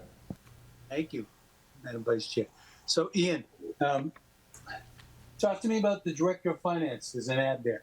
And I preface that with the comment that, I love this discussion. I think you guys know that. I'm going to be extremely hard to turn on administrative and staffing positions. So talk about what that position is in. You got 4 bookkeepers and yourself, and you're talking about this proposal to add a Director of Finance. So what would that person do different? Sure. Currently, I'm kind of a jack of all trades. Last year, when we restructured, part of the restructuring was adding some assistants into the assistant superintendents to be, on the ground, in the trenches, and where we could kind of oversee all of our departments equally. Right now, I'm doing a lot of training of Thank my bookkeepers with Munis and helping them with Munis and transfers, and I'm doing a lot of the day-to-day hands-on training, which isn't necessarily bad. However, it does leave little time to go out and supervise the maintenance and operations and food services. I do spend a lot of time with the safety and busing as well. But this person would be able to work closely with payroll and, put out little fires here and there and do school committee reports and give me the opportunity to go around the district and have a handle on both the finances as well as the operations. I feel like a lot of my time right now, I could spend some more time on operations. Mm-hmm. Okay, thank you. You're welcome. And then last year, last year we added an assistant superintendent of maintenance facilities. And I thought, maybe I was wrong, I thought we did that because we had said that we were pending a retirement and that this person would take over. Is that no longer the case? I think you might be thinking of Bruce, where we had changed Bruce's title over to project manager so he could oversee a lot of those ESSER 3 projects. Yep. We did, and he also oversees maintenance right, on a day-to-day basis. We did hire I don't want to call him an assistant, but he's an assistant director, and he focuses more on the custodial and the cleaning, and not so much the projects and the maintenance. So those are those two positions. Thank you. Member DiZoglio. One question. So who would be getting the new secretary? There's a new secretary. That's the special education secretary, so that would be the 4 grammar schools we're asking for and the special ed secretary that were cut many years ago in the budget. Well, the special ed secretary was never existed. Member Willett. Huh? Special ed. I had a quick question. In terms of the supplies, asking for an increase of $85,000, and yet in the current fiscal year, we have still $1 million remaining that has not been encumbered, and we have 2 months left in the school year. So how can we justify increasing the dollar amount going into the next fiscal year, whereby we still have $1 million that's not been encumbered, and we have 2 months remaining in the school year? I'm not sure what numbers you're looking at, but, You're not on. It's not on, Ian. Ian, your mic's not on. Under the general budget report, it's showing about $496,000 left out of over a $2.1 million budget. The vast majority of the increase in supplies would be for teacher supplies as well as custodial supplies. The cost of custodial supplies have gone through the roof, and we've seen a significant increase in use. People are cleaning, which is, I guess, a good thing.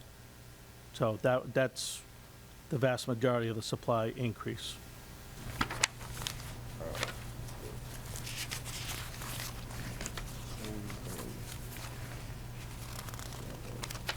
Give me a second, I'll get back to you. Yep, that's fine.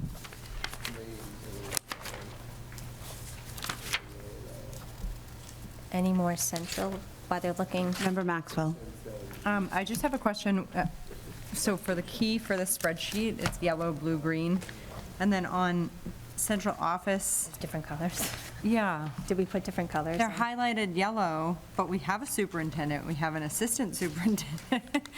So I'm curious as to what the yellow means on your, So the yellow, so the key is for the spreadsheet, this one.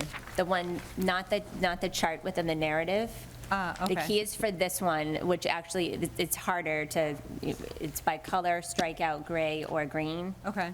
And blue, so the key for the narrative chart was just dividing it by departments. I was trying to use the yellow as the highlight for the person who's in charge of that department, I guess, if that makes sense. So yes, we are there, we do exist, but just, right, superintendent, my department, assistant superintendent, who's in her department, just so you can see all the positions under. Yeah. Sorry. It was in food services. Okay. I have one question, but it needs Ian. I'm interested in understanding better the insurance plan that you're requesting versus a person to fix stuff, the Chromebooks in particular. Can you explain that a little bit? That's a us question. Dr. Glapsky and I can explain that. Excellent. So we have currently been using one of our full-time staff who was not hired to fixing Chromebooks. So the purpose of one of our tech staff was to actually be a systems administrator to get all of our operations systems in line. So not instructional, but operations, right? The heating, the HVAC, the security, everything online. And what it has turned into is he literally spends all day, every day, and he's the only person we have fixing Chromebooks. And I know you guys have heard about the issues with Chromebooks. It is daunting. They are coming back to us, many damaged in many different ways. Some just don't work. There are warranties on some, but not all of them, and it's a daunting task. And we're not seeing that need decline. And so Nancy Lopez, our Director of Technology, I would say for the past 3 months, Dr. Lopsy and I have been having conversations with her about, like, we got to figure something else out.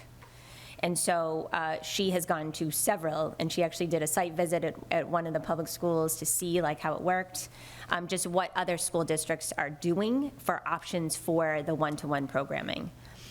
You know, the high school is different. We have the iPads, we have AppleCare, it's just different, right? The iPads and the function work differently. So we're looking at some support with the Chromebooks, and her recommendation after, again, meeting with Dr. Golubsky and I many times, from getting support from other school districts, and actually me talking to colleagues too, having an insurance policy means we send it out, it's a guaranteed turnaround time.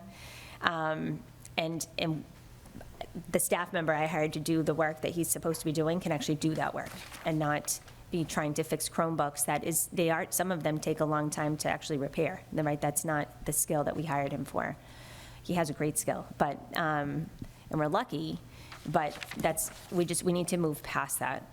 So there are options. Some school districts, you know, Haverhill was one we looked at. I think Salem, Mass was another one. I think she did a site visit at one of those schools that opt for the parents pay for insurance. You know, we just wanted to explain what our recommendation would be, that for us, having an $80,000 cost where we're buying the insurance and we guarantee the process of it, the timing of it, and we're the ones who follow through with it, it is just gonna be more feasible here in Methuen than expecting parents to pay or not pay, and then if they don't and something happens, we're still spending money on these devices and the kids need them. So we asked her to put that together. You know, we have, I think at this point, 50 or 60, how many loaners do we have now? 50? 35.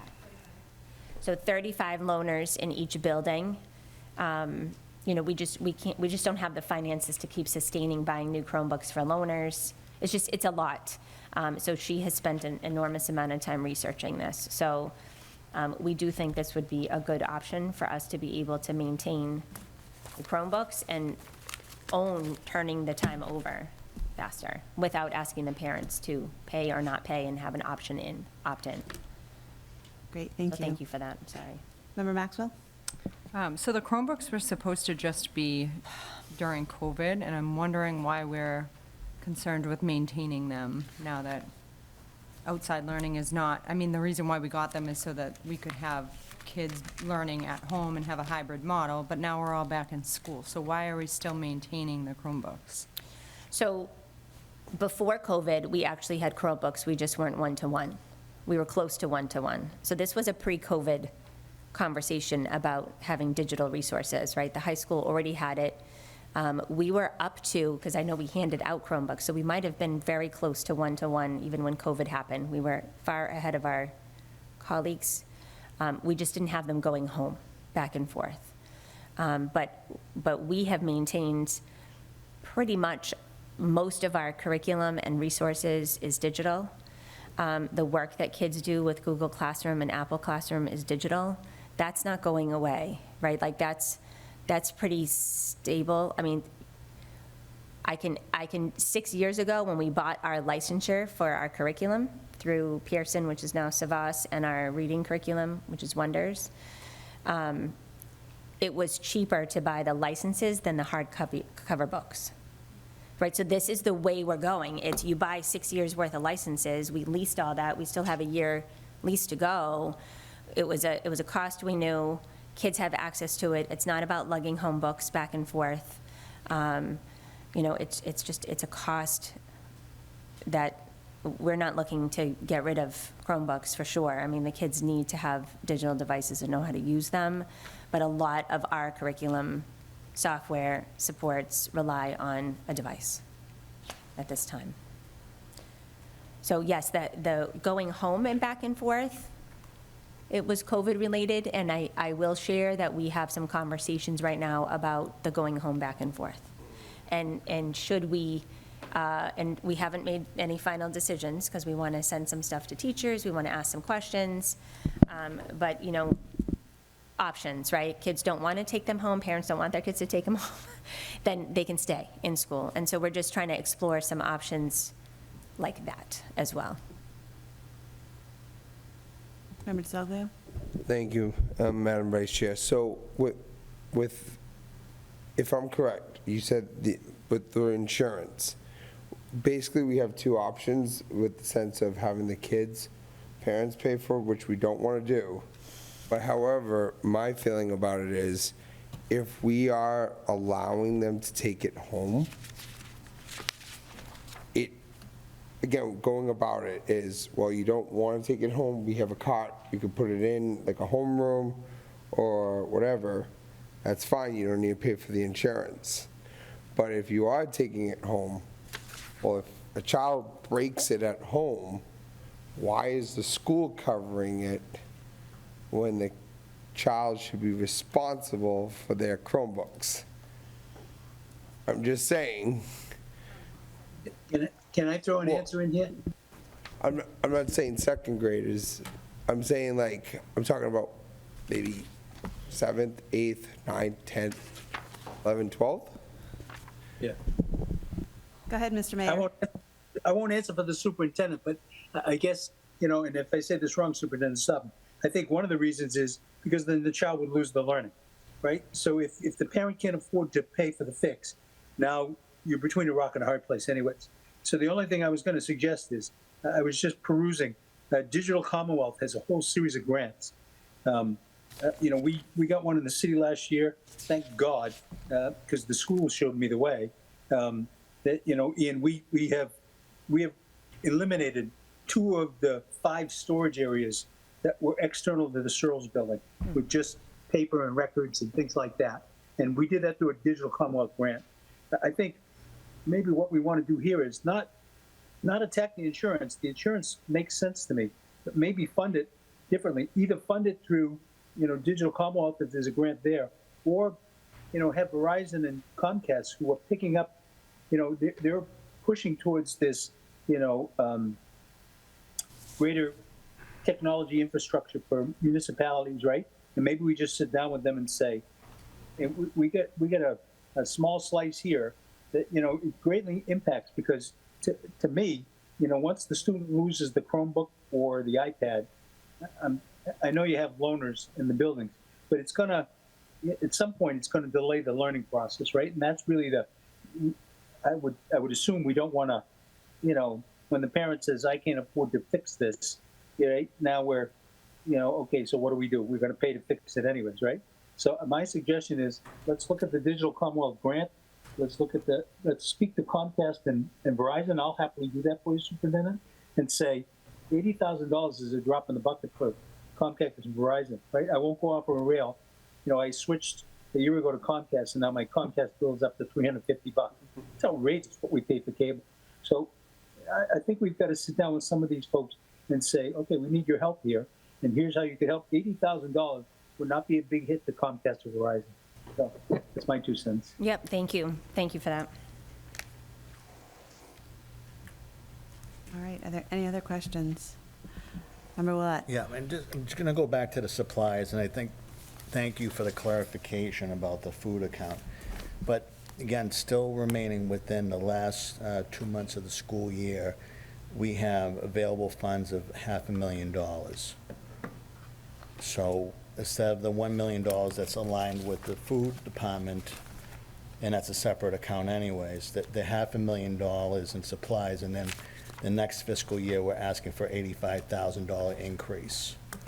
I'm not seeing a justification for it. I know in previous school department budgets during very difficult times, we hoarded supplies, we preserved supplies, we extended supplies to the next fiscal year. So the increase, I'm not seeing a justification for it, especially since we have only 2 months left in the school year. So that's just my opinion on that. And I'm with you, Member Harriman, because if you look at the last 4 years, we have never run out of supply money, right?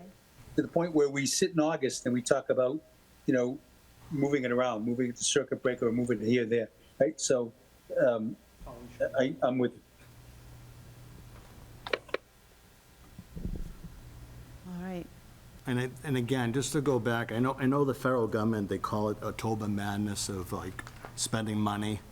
And I think if we just conserve money, and even if we purchase, go into the next year, if we're talking about positions versus supplies, that's an easy argument. And I think we should be conserving supplies and extending it into the next fiscal year, especially since we're sitting on a kitty of $500,000 in supplies. Just my opinion. Thank you. Given the time, we have literally 5 minutes left. I think we need to move past the budget and get through some of these other things quickly. Yeah. As best we can. Yes, yeah, I do apologize, you know, we do, we're closing the building at 10, and the students can't work past 10 o'clock, so we do have to wrap that up, but thank you. All right. May I have a motion and a second to approve the State Budget Committee letter? So moved. Second. Moved by Member DiZoglio, second by Member Willett. Any discussion? Wrap it in the rock. What did he say? I don't know. What did you say, Mayor? We couldn't hear you. I said wrap it in a rock. Wrap it in a rock. All right. Can I get a roll call vote, please, Martha? Yes. Mary Beth Donovan? Yes. Lori Keegan? Yes. Krista Maxwell? Present. Daniel Shabilia? Yes. Kenneth Willett? Yes. Mayor Neil Perry? Enthusiastically, yes. Thank you, Mr. Mayor. All right, may I have a motion and a second to approve the last day of school as June 14th, 2024? So moved. Second. Moved by Member DiZoglio, second by Member Shabilia. Discussion? Roll call vote, please, Martha? Brian DiZoglio? Yes. Mary Beth Donovan? Yes. Lori Keegan? Krista Maxwell? Yes. Daniel Shabilia? Yes. Kenneth Willett? Yes. Mayor Neil Perry? Yes. Unanimous. Does the committee have any questions on the expenditure report? Member Maxwell?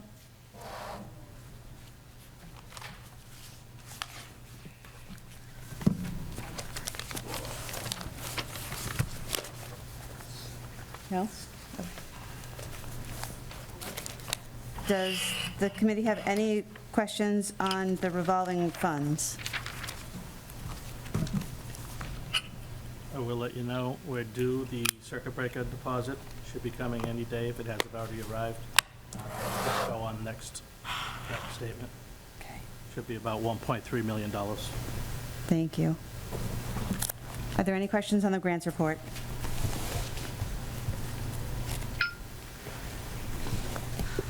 Are there any questions on the student activities accounts?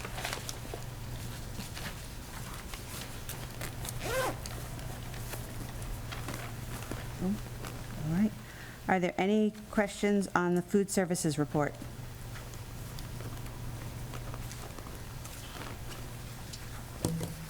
All right, may I have a motion and a second to approve the Apple iPad 4-year lease of 600 iPads 10th generation with Apple Care Plus 550 STM Dux Aux iPad cases from Apple Inc., financed through Apple Finance Services for a total of $269,970. The payments will be $67,492.50 per year for 4 years. So moved. Second.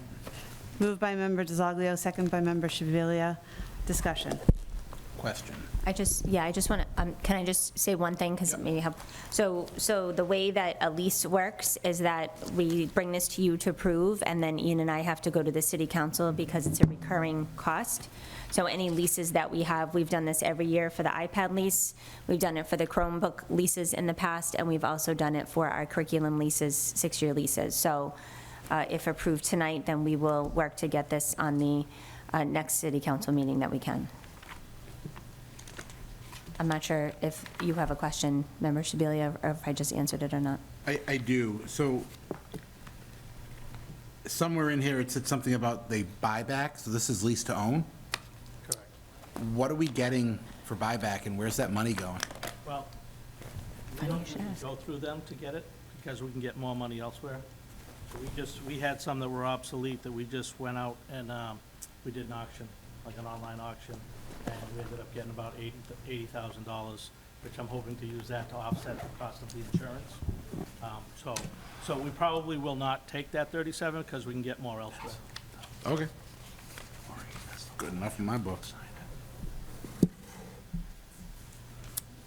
Member Maxwell? Is this what's projected for incoming ninth graders? Correct. Yes. This would be freshmen get a new one, and they keep it for 4 4 years. years. And when they leave, we do it. You get it back, they don't take it with Correct, we them? get it back, and then we put it out for auction. Well, if it's still usable, we will put it in learning centers and kindergarten, preschool, but. Loaners. Yeah. Once they're obsolete, we auction them off.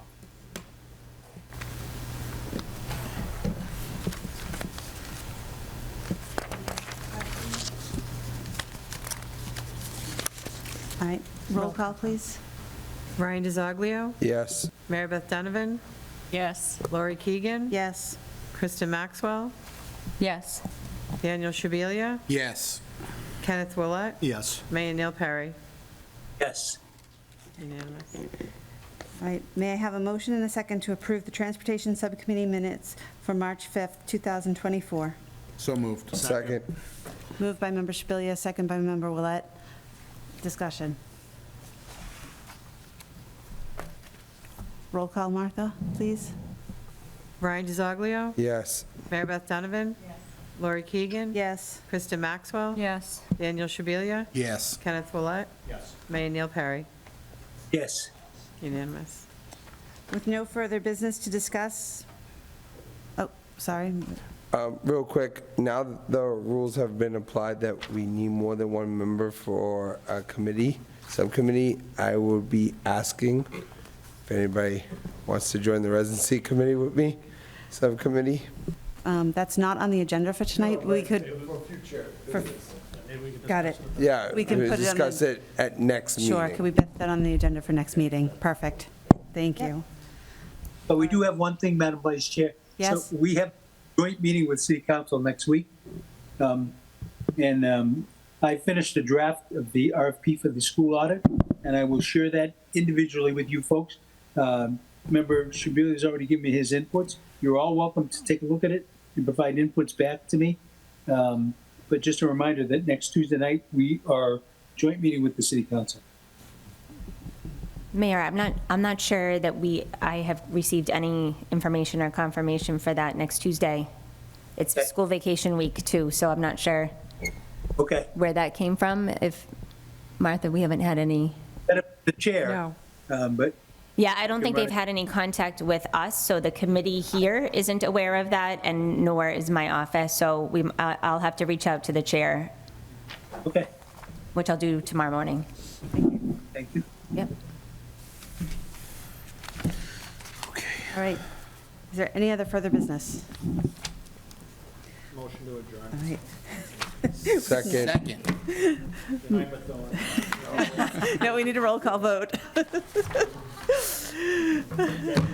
We need a roll call vote, please, Martha. Ryan DiZoglio, Yes. Mary Beth Donovan, Lori Keegan. Yes. Kristen Maxwell, Yes. Daniel Shabilia, Yes. Kenneth Willett, Mayor Neil Perry. Yes. Unanimous. All right. The meeting is adjourned at 10:05 PM. Good night, Methuen. Yeah. You know what,